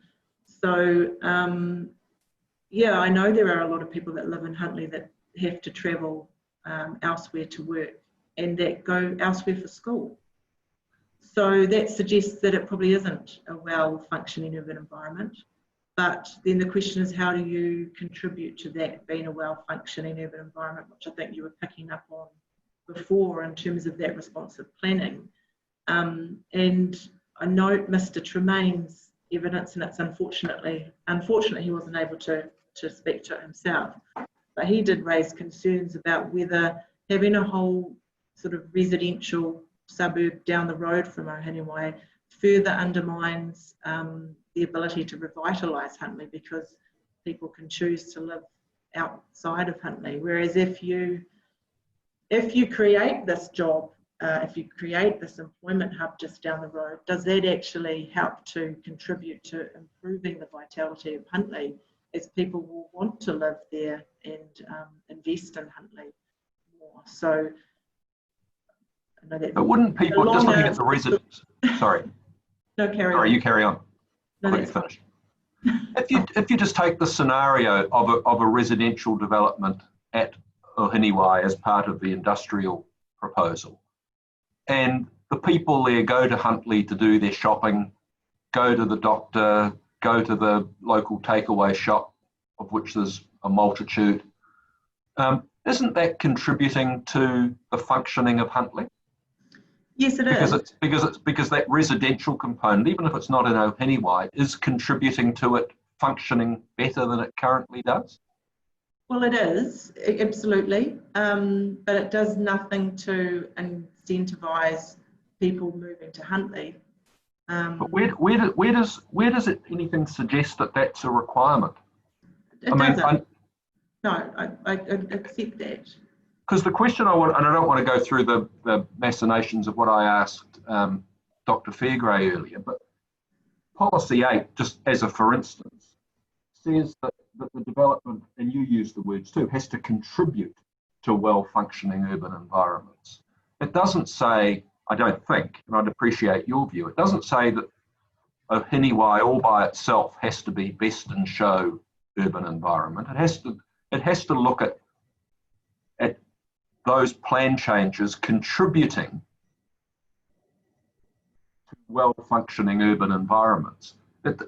And if it means that someone in the Ohinewai area, for example, does have to get in their car to go to the supermarket, as I would venture to suggest many of the people that currently live in Huntly have to do because of the distances involved, and they've got to cross the river and all those sorts of things depending on which side you live. Isn't it fair to say that depending on the scale and how fine-grained your analysis is, that residential development at Ohinewai could be contributing to well-functioning urban environments if the baseline is what's there now? Yeah, you could say that on the aspect that you've talked about, having another 3,000 people relying and spending money in Huntly is going to have some benefits. Yeah. Okay. I don't think you can deny that. But I do think policy 1 of the NPS also talks about contributing to well-functioning urban environments. Yes. So it uses the same language that you're talking about in policy 8. So, you know, perhaps it comes down to your point, whether you consider Ohinewai to be part of Huntly, and I think that OPL's position is that it is. That's how they have seen it when I've talked to them about it. Okay. I think it's sufficiently separate that it doesn't operate as part of Huntly. It is on the outskirts, and I think Mr. White mentioned this morning they do see themselves as separate. Perhaps this means they will become more part of Huntly because at the moment it's a very small population in Ohinewai.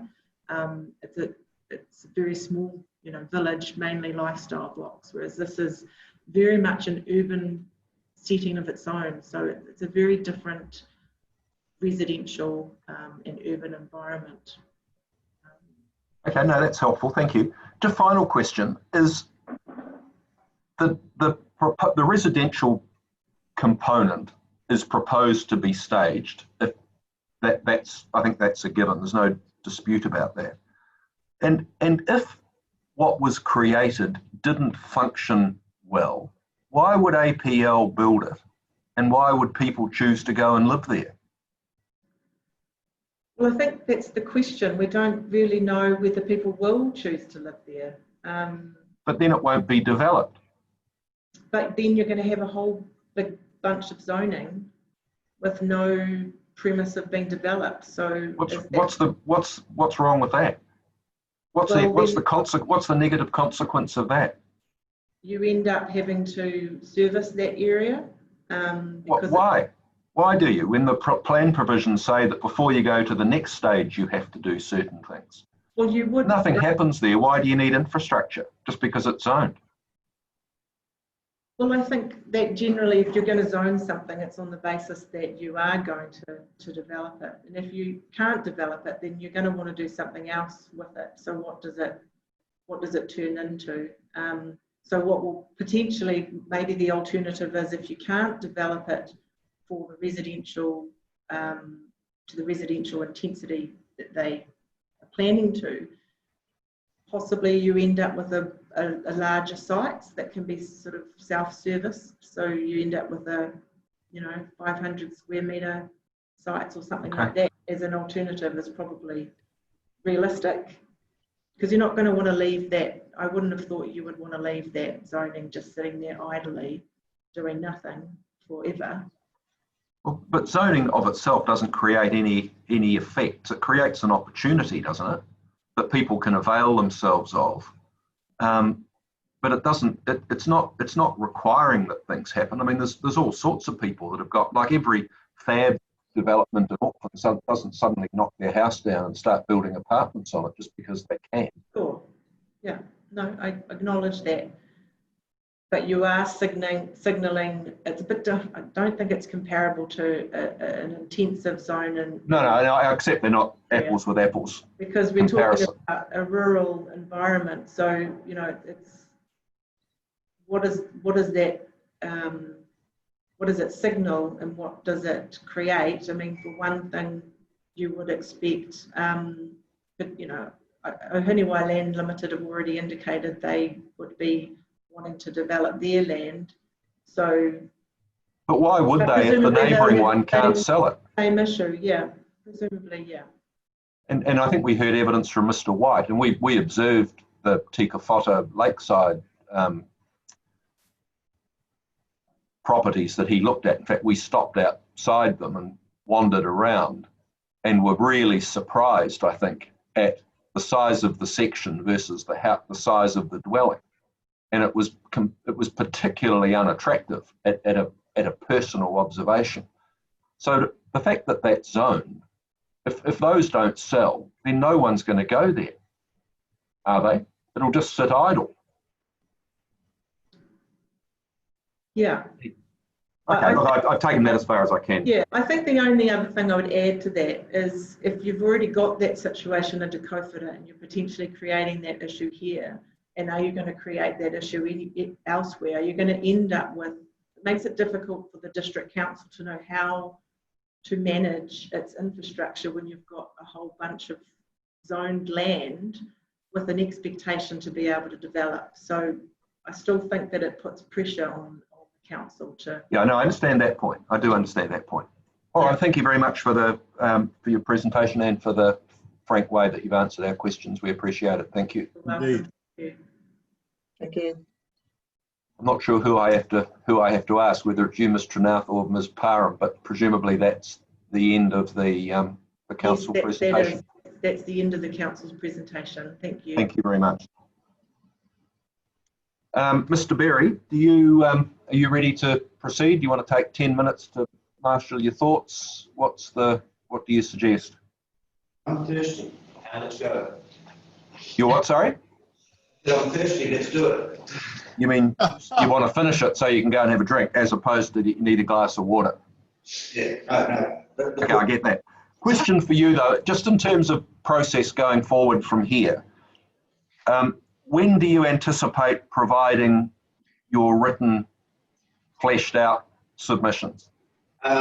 Subject to your view on it, sir, we're certainly within, certainly by the end of next week, and if you needed it sooner, we could do it sooner. Well, what we were going to say, we're mindful of the fact that we anticipate that your written closing will be quite substantive. Yes. and will address a bunch of stuff. And it seems almost inevitable that we'll have some questions of that. We're not saying that we will, but the balance of probabilities is that we will. We have substantive hearings starting the week after next, and we would like to conclude this matter in its entirety as quickly as we can.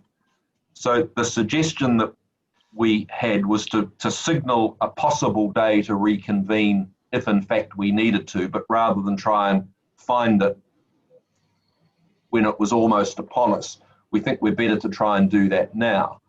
The date that the panel is available would be next Friday, the 25th of September.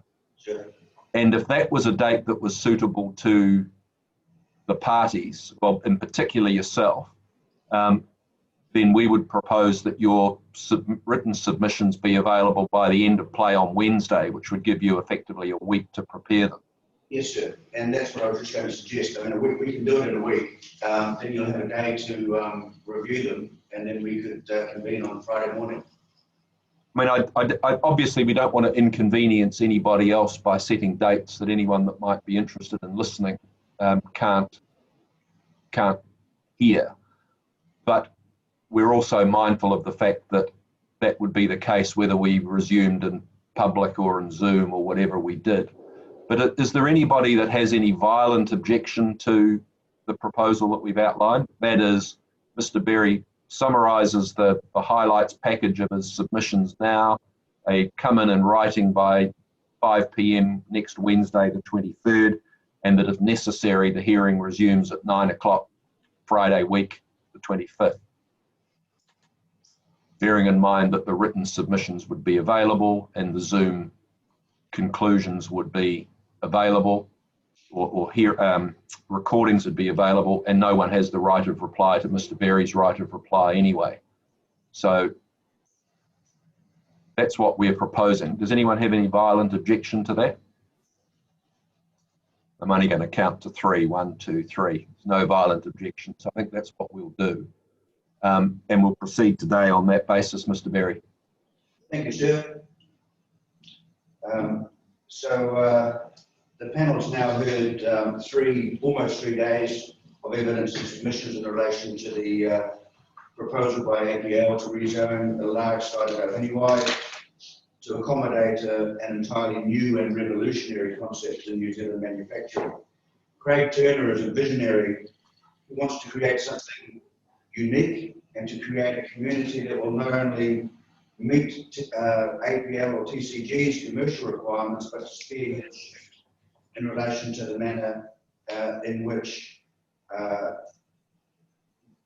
the whole issue of manufacturing and job creation and care for staff is approached in New Zealand. I think when we're bearing that in mind, we need to recall that this is the total speedhead operation we're talking about. And obviously, with an operation of that nature, we're not just talking about factory workers, we're talking about IT specialists, finance people, specialist engineers, all sorts of things. And so the assumption that everyone will be on a low income is not correct. And you're not going to find those people in Huntley. You know, that's part of the rationale for the housing component, that and the and just the social responsibility in terms of looking after their staff. We've heard from APL's own witnesses that this is a challenging site. The ground conditions make it difficult to develop and will significantly increase costs. The Turner brothers are well aware of that and wish to proceed with the proposal anyway, and no other developer would, because of the unique vision that they have. So at that point, I've been requested by Mr. Turner if he can say something to the panel. I'm assured, and I've told him that it can't be new evidence, but he'd just like to make a brief comment. Would you allow that, sir? Yeah, that's fine. Thank you. Thanks, Mr. Turner. Kia ora, Te Marino. What this is saying is, may the calm be widespread. It was never, in other words, it was never our intention to enter the Waikato amid an atmosphere of contention. Commissioners, Mr. Chairman, Mr. Cooney, Mr. Marg, and Mr. Filter, and all involved in overseeing this hearing. Our family are deeply passionate New Zealanders, and though this is part of commercial development, it goes well beyond that. We as a family wish to thank all involved for what has been a very comprehensive hearing. And as part of that, realising that I'm in my latter years, and to deliver this is going to probably see me out. I hope I'll see a bit of it. We have the next generation coming along, and I just wanted to introduce to all people involved my son who has sat through, one of my sons who sat through the hearing for the last 3 days, just so that people can put a name to a face and introduce Carlos Turner, my son, to all involved, including the commissioners. Commissioners and Mr. Chairman, just wanted to briefly make the point as well that I represent... Mr. Berry, I don't want to interrupt, but this seems to be straying beyond a right of reply. I don't want to be churlish or cast any doubt about, you know, the sincerity of what Mr. Turner's saying and the commitment of his son. But is this right of reply matter in your view? No, sir, I will acknowledge that it's not. I just simply had been requested by... Well, Mr. Chair, can we just ask whether anybody objects to this? Well, I was going to do that next. That's why I was going to stop. Does anyone have any objection to us hearing this?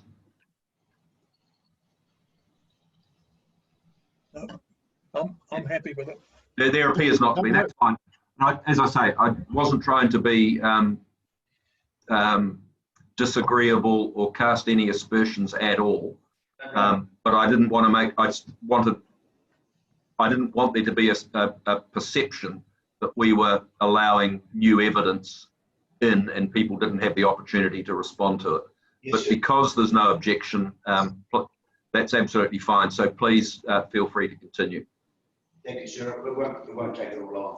No, that's okay. Thank you.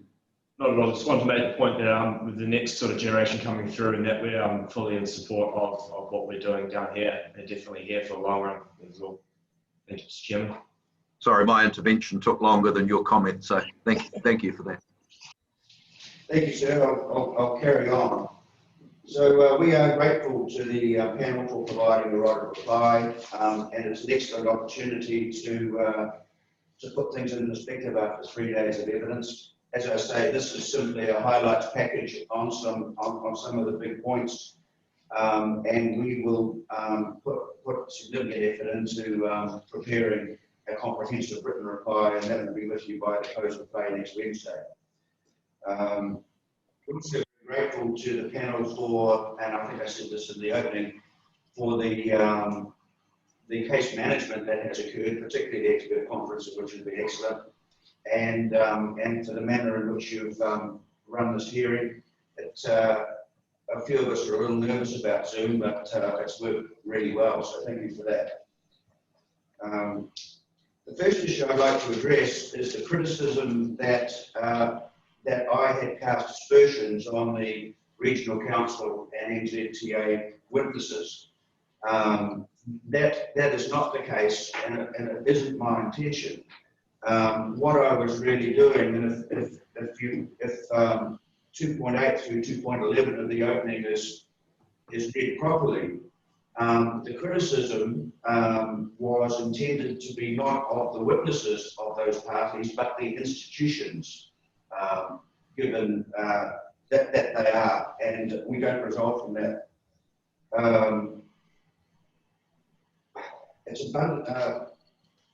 Sorry, yes. To the extent that I refer to them as the old guard, I withdraw that, and I can also signal that to the extent that I have noticed a couple of parts of the submissions that could be seen as being personally critical of the witness, I'll be retracting that, and that will be addressed in the reply. Thank you. So, yeah, the criticism really is that we've got these future-proof partners. These agencies could have adopted a much more helpful approach to facilitate the incredible opportunity that this represents, and which all of them, in terms of employment and so forth, acknowledge. And so that was not directed at the witnesses, and particularly I've expressed gratitude to Mr. Mayhew for the very fair way he presented his evidence. So the key points I'd like to just touch on is really, I guess, the starting point and probably the most efficient way, given that we just heard from Mr. New, is probably to look at the 5 points in paragraph 10 of the latest statement, which is also in the initial or in the rebuttal statement. The first is that firstly I'd address I've just captured the point that the preceding paragraph that we cited in the opening is an acknowledgement that almost all of the effect-related issues are addressed and do not stand in the way of the rezoning proposed. So there is only remaining 5 issues.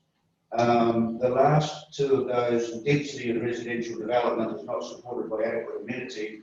That's a matter in respect of which there's a simple difference of opinion, a difference of expert opinion, and I won't try and take you through that. And the social impact on countryside living and rural outlook is also something, sir, which is a matter of evidence, and I'll leave that there as well. In terms of the safety effects of the overbridge, this has received a lot of airtime for a zoning hearing. Our submission is that this issue is a nuts and bolts engineering issue that is amenable to a solution. Mr. Swears indicated that the solutions presented by Mr. Inder would not be practicable, and but he didn't go into detail as to why. The short point is that adopting Commissioner Cooney's terminology, it's difficult to see this issue as a showstopper that would justify withholding approval to the entire rezoning. The second point in relation to uncertainty remaining regarding medium to long-term servicing of the site, I guess the first matter to focus on there is the extent to which certainty, as opposed to a reasonable degree of confidence, is necessary. And our submission is that we know stage one is easy and can be covered with existing consented infrastructure.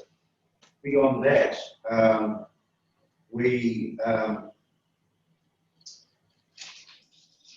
know that from the evidence of Mr. White and the helpful evidence from Mr. Bradley, that there are ways forward. The certainty is whether it will be delivered at all and whether it will be delivered in a manner that strategy and plan change one to the Waikato regional plan. In that regard, I particularly want to refer to Mayor Sampson's letter and to reiterate that the WDC is right behind this project due to the massive benefits it can and will generate. An MOU has been entered into. It's too early at the moment for a private developers agreement, but it is clear that this will happen and that APL has proposed to pay its fair share of these costs. As regards uncertainty about whether consent will be granted, let's get real. The Huntly wastewater treatment plants will eventually expire, but in the meantime, they have an issue, and that will need to be addressed. But we've all done lots of wastewater treatment plant work, and the question is never whether the consents will be granted. That's because they haven't been able to repeal the law of gravity yet, and we have to get rid of our waste. And so at the end of the day, as we do with all wastewater treatment plants, it simply becomes an issue of how much you bolt on, how much you replace, and how much you spend. But the resource consents are always granted.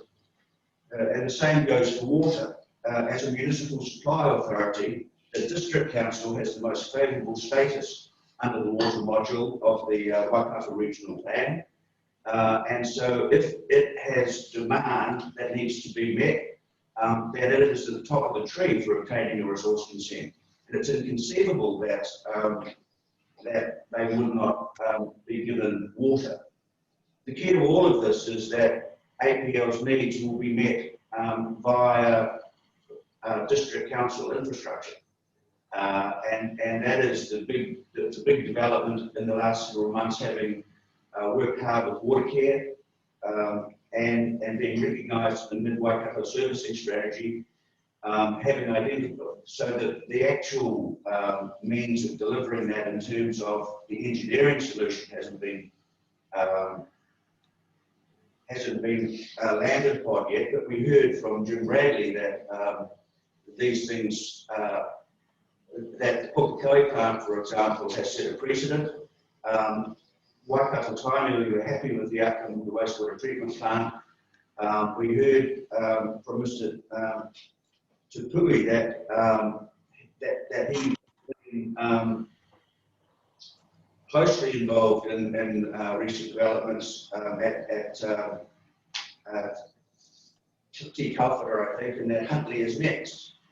So I would suggest, sir, that you don't need to look for certainty. You just need to look for a reasonable degree of confidence that this will be delivered, and we submit that that this will eventuate. Questions about the uncertainty about whether the vision and strategy will be met are obviously illusory.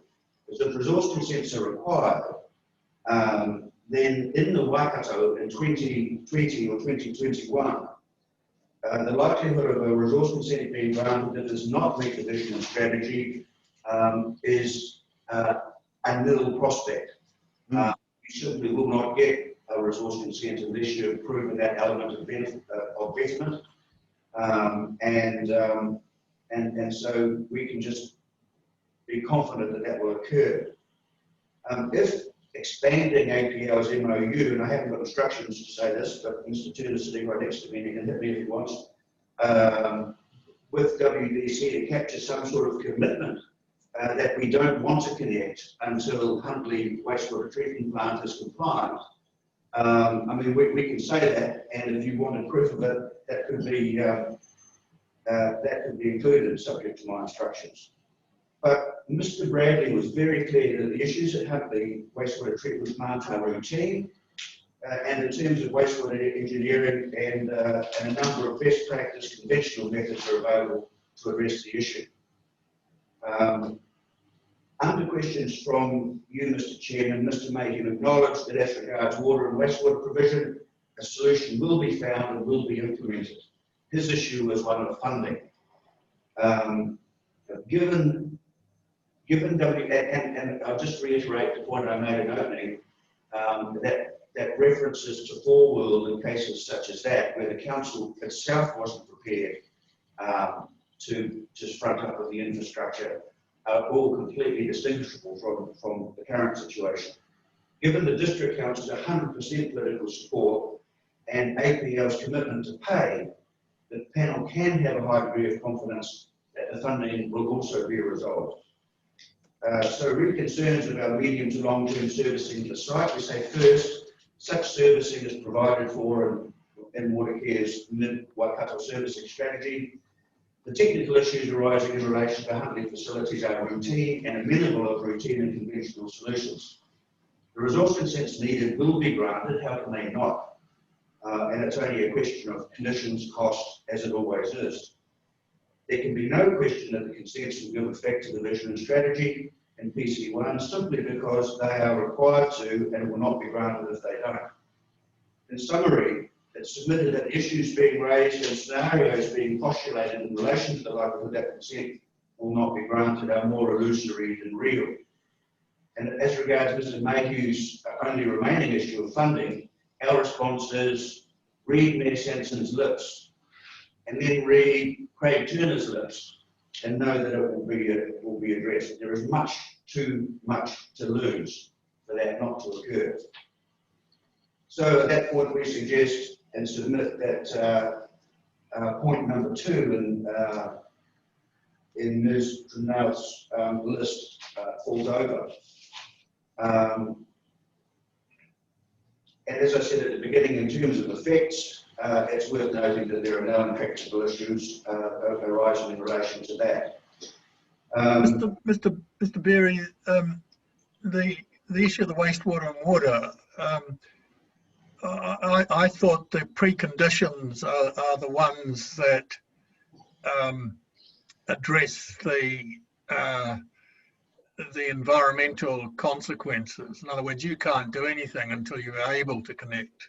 Yes, sir. And I should have mentioned that, but yeah, there's no danger anyway because the demand for the water and wastewater will not arise if it can't arise because it won't be built if the consents aren't granted. So then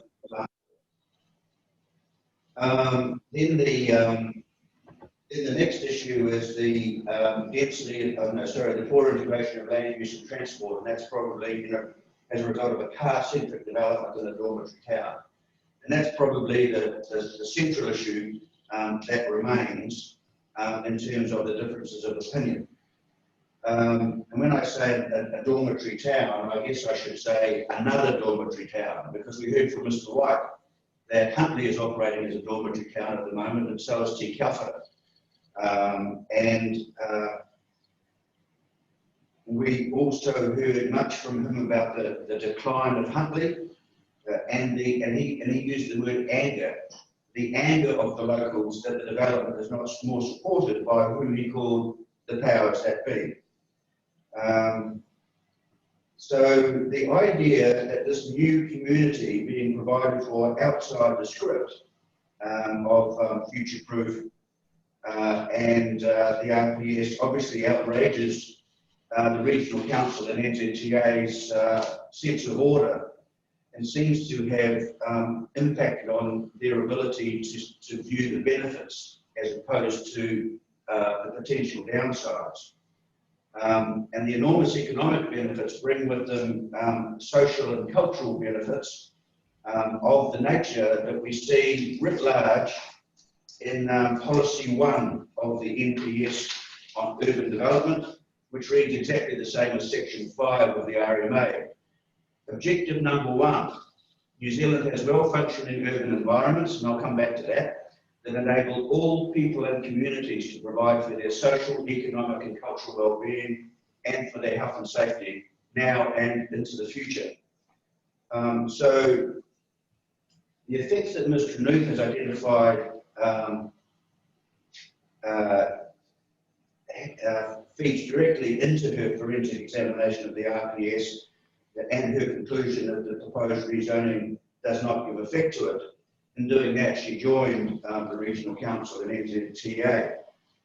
So first I'll turn to effects on the expressway. I think it's fair to say that NZTA, apart from their in-principle opposition, NZTA's only real concern is the impacts on the function of the Waikato Expressway. It was made very clear by Mr. Swears that the Waikato Expressway has plenty of capacity. Currently, there's 1,850 vehicles per hour for each lane, and there is a capacity of 3,700 for both. Currently, the traffic is 650 vehicles per hour, or 1,300 if you take both lanes. So there's way over, there's 2,400 vehicles per hour capacity on that road. We understand the noble objective of safeguarding future capacity for fast-moving freight. But let's not forget that both TK and now we're learning from Mr. White, Huntly are dormitory towns, and that people from this area go to Auckland or Hamilton to travel for work, and therefore spend much longer on the Waikato Expressway than people who will be travelling from Ohinewai, from Huntly to Ohinewai to work at the factory, or who might be living at Ohinewai and driving elsewhere.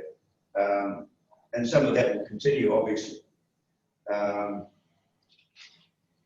It's for the panel to decide whether using a road for what it was made for is a sufficiently good reason for foregoing the economic benefits that all of the economists acknowledge, while pondering on whether there's 100% benefits or 50% benefits or 20% benefits. Really, as the social experts other than our expert, is a fruitless exercise. The way we see it, benefits are benefits. So the key issue, does this development, this rezoning and this opportunity give effect to the RPS? The first thing to observe is how arcane the jurisprudence around the RMA has become. Believe me, trying to explain what King Salmon and Part 2 are about to people who aren't planning lawyers or planners is a very difficult thing to drive home. Be that as it may. Mr. Berry, are you a supporter of repealing the Act? No, if you've read the articles that I wrote, I've always said that there's nothing wrong with the Act because that's only a piece of paper, and that ultimately it's a question of capacity and competence. And generally speaking, we've seen very poor performance in a lot of areas, largely at the beginning because we're getting off the track now, Commissioner Cooney, but in the form that Tony Randerson's report, possibly. I've been a bit busy on a case to read that too closely. Yeah, okay, well, I think we'll move on, yeah. Yeah.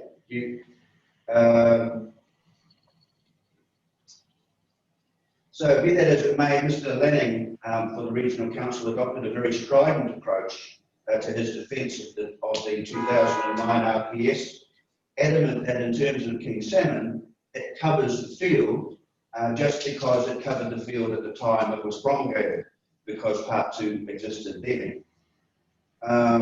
That is despite the fact that two highly relevant NPSs, the NPS or UDC and the NPS UD, have both been promulgated since, not to mention the 2017 update of the future-proof strategy. Let's be very clear.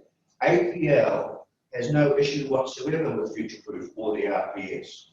And the RPS properly applied, in our view, enables this development to proceed in accordance with the alternative land release strategy. APL's position in that regard, and just to pick up on a conversation you had, Mr. Cooney, yesterday with one of the witnesses, our position is if the RPS is interpreted as being sufficiently agile in light of the NPS UD, so if you say, well, this has come along and it alters the manner in which we think about given the very clear signal from the ministry that there needs to be greater plan agility, then we should be reading the alternative land release criteria in light of that signal. At that point, and also the manner in which the principles in 6A are interpreted. If you interpret it that way, the RPS, our development does give effect to the Waikato RPS. If you take the view that looking at the alternative land release criteria does not enable this rezoning to be approved, then that signals that there is that the Waikato RPS does not cover the field because it does not have sufficient agility to meet the requirements of the NPS UD, which the RPS is required to give effect to.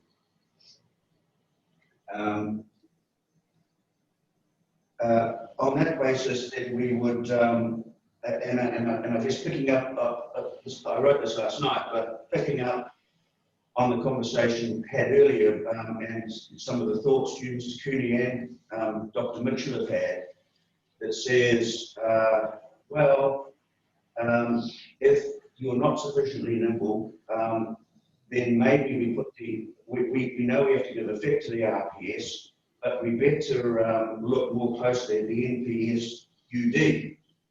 And in that regard, I picked up the very same point, that we have a distinction in the languaging in the context of this hearing, that Mr. Mayhews and Mr. News are going, well, but that doesn't change the fact that you won't be creating a well-functioning urban environment. The difficulty with that is that that's not what an NPS UD requires. What it requires is, in terms of policy 8, local authority decisions affecting urban environments, plural, are responsive to plan changes that would add significantly to development capacity and contribute to well-functioning urban environments. And I think the question that was put, is Huntly a well-functioning urban environment? We would have to say no. And so if, to the extent that Ohinewai will give Huntly a boost economically, then I fail to see how the Ohinewai development does not contribute to a well-functioning urban environment, because the economic boost will result in jobs and investment and everything else.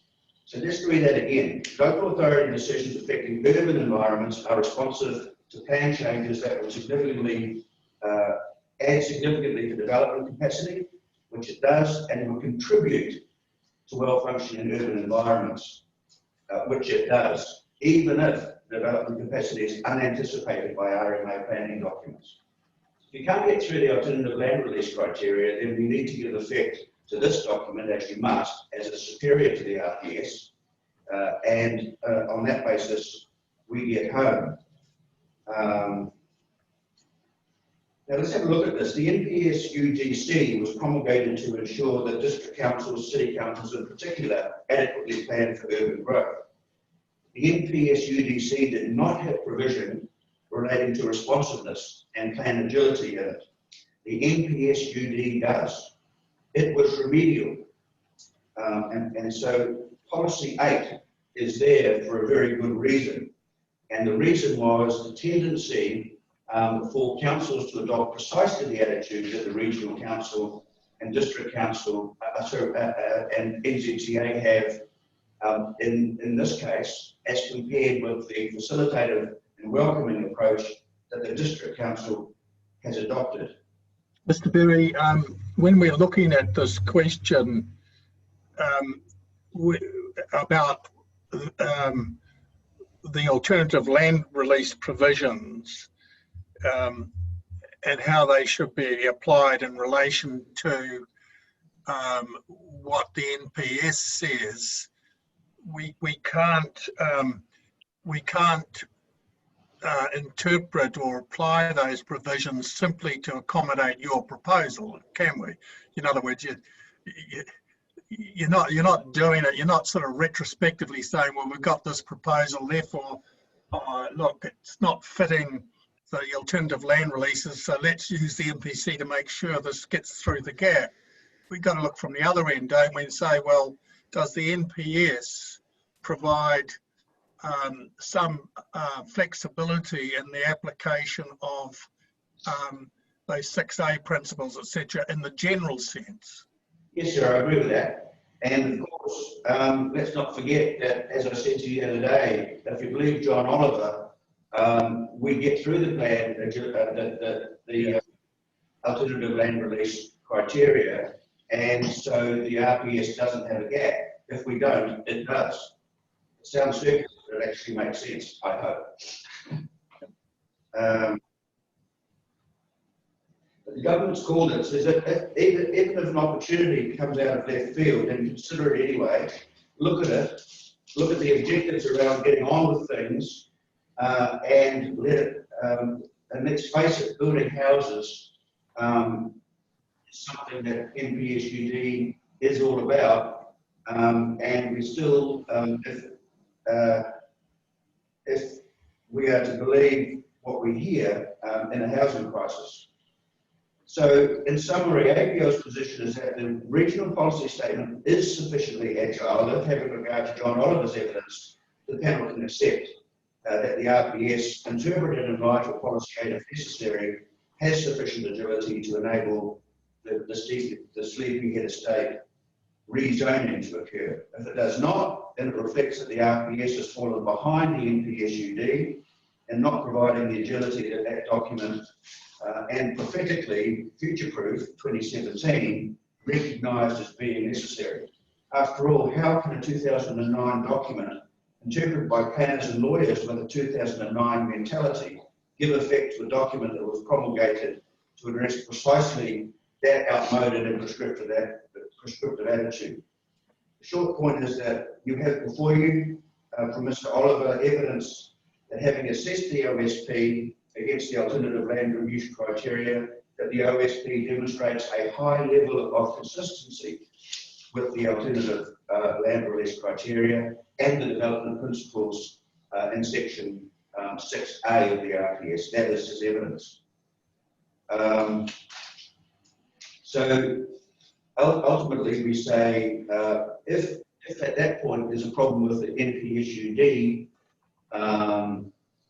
and you then have to revert to part 2, and I'm not suggesting that you need to, and the NPSUD coupled with the RPS probably does the trick.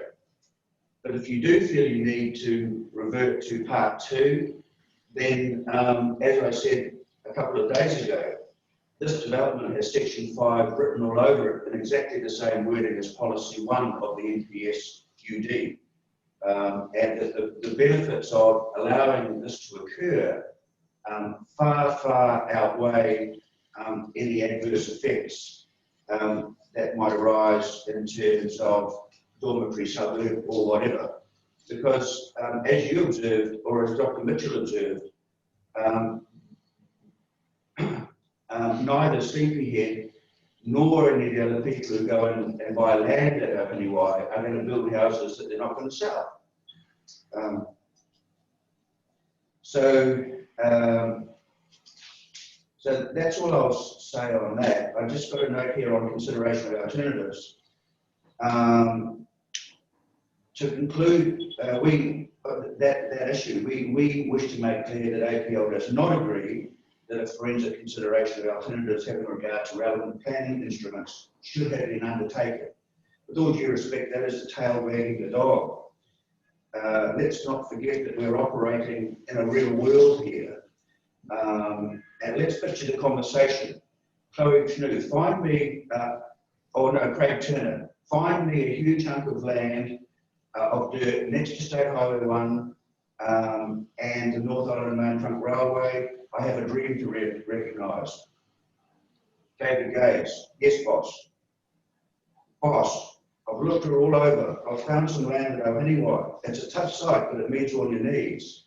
For your needs to fulfill your dream. So buy it. Sorry, boss. I've undertaken a process that will need to prove to the regional council in due course that I've forensically considered another site, combination of sites, combination of alternatives and typologies. Craig Turner. Don't worry, David. Let's go to Bay Penny. So we rely in our opening submissions that there is no requirement to address alternatives, and in that regard I adopt my friend Ms. Parham's submissions on that, and we'll move on. We do acknowledge that the case law says that there will be some circumstances in which consideration of alternatives might be necessary. For the reasons outlined in our opening submissions, we submit that this is not one of them. I've got a little heading in my script here that says the grand prize.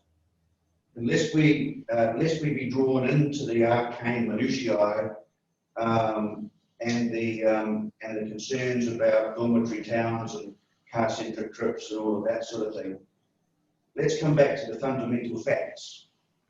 TCG is a major manufacturer. It has run out of room in Auckland and needs to relocate to somewhere that can free itself of Auckland's traffic congestion, overpriced housing, and have access to State Highway 1 and the North Island Main Trunk.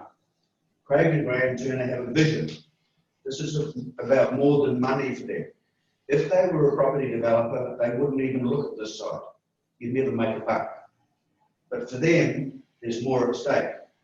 Craig Turner wants to lead a new way of thinking about working and providing employment in New Zealand. There is no dispute that there are very significant benefits that flow from the implementation of the Sleepyhead State proposal. The economists agree that it's worth 2,600 jobs. Ms. Hackle criticised Mr. Quigley for not assessing the infinite miscellaneous scenarios that might arise, but in my mind's eye, I can still see Mr. Quigley's excitement when he gave us evidence about the possibilities that this would bring for Huntly and the area. The opportunity is massive. And to that extent, so was the opportunity cost.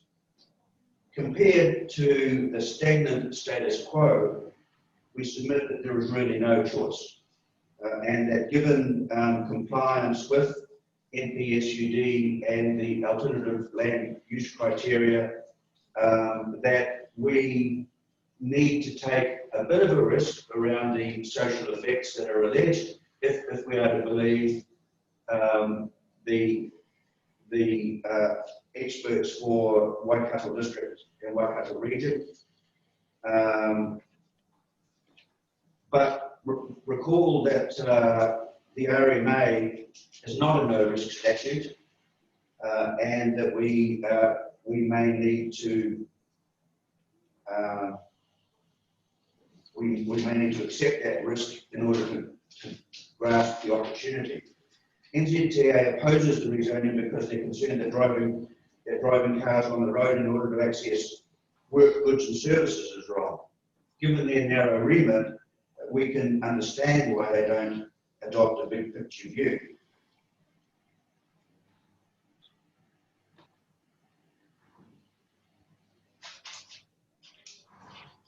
The regional council has decided to go directly head to head with the district council, one of its future-proof partners, to stop a development that could be the beginning of rejuvenation of this part of the Waikato. Certainly everyone on the ground, that is in Huntly, wants it.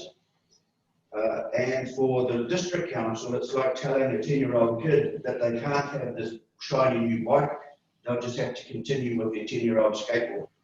Ultimately, if given the difference in ambiguity that may exist, you may decide that you need to revert to Part 2. I don't think you do. But in our respectful submission, it's difficult to conceive of a development that speaks to the first part of Section 5.2 in the way that this one does. In terms of Section 6 matters, or in terms of other matters, we have the triumvirate of provisions 6E, 7A and 8, and we've heard that the work undertaken by the comfort group APL in relation to consultation culminating in the TWGG is in the epitome of good communication and delivery of treaty principles. And Mr. Tapuhi for TWGG deserves to be given a great deal of, his evidence deserves to be given a great deal of weight. And we heard that Waikato Tainui Inc. have narrowed their position to one that is really a concern about the best river approach to the river, which no one would shrink from. The only other provisions that would be seen as relevant are Section 6H, the management of risk from natural hazards, and we've heard that the flooding issues are all addressed, and Sections 7B and F relating to the maintenance of amenity values and quality of the environment. There's a direct difference of expert opinion in relation to the level of amenity and what those environmental effects might be, particularly in relation to social impacts. I reiterate that we prefer the evidence of our own witnesses and that we might need to take a little punt when it comes to that.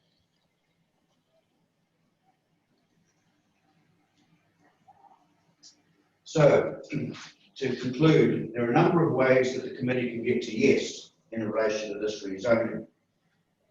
The first one is it's on the basis that it's an appropriate interpretation of the RPS,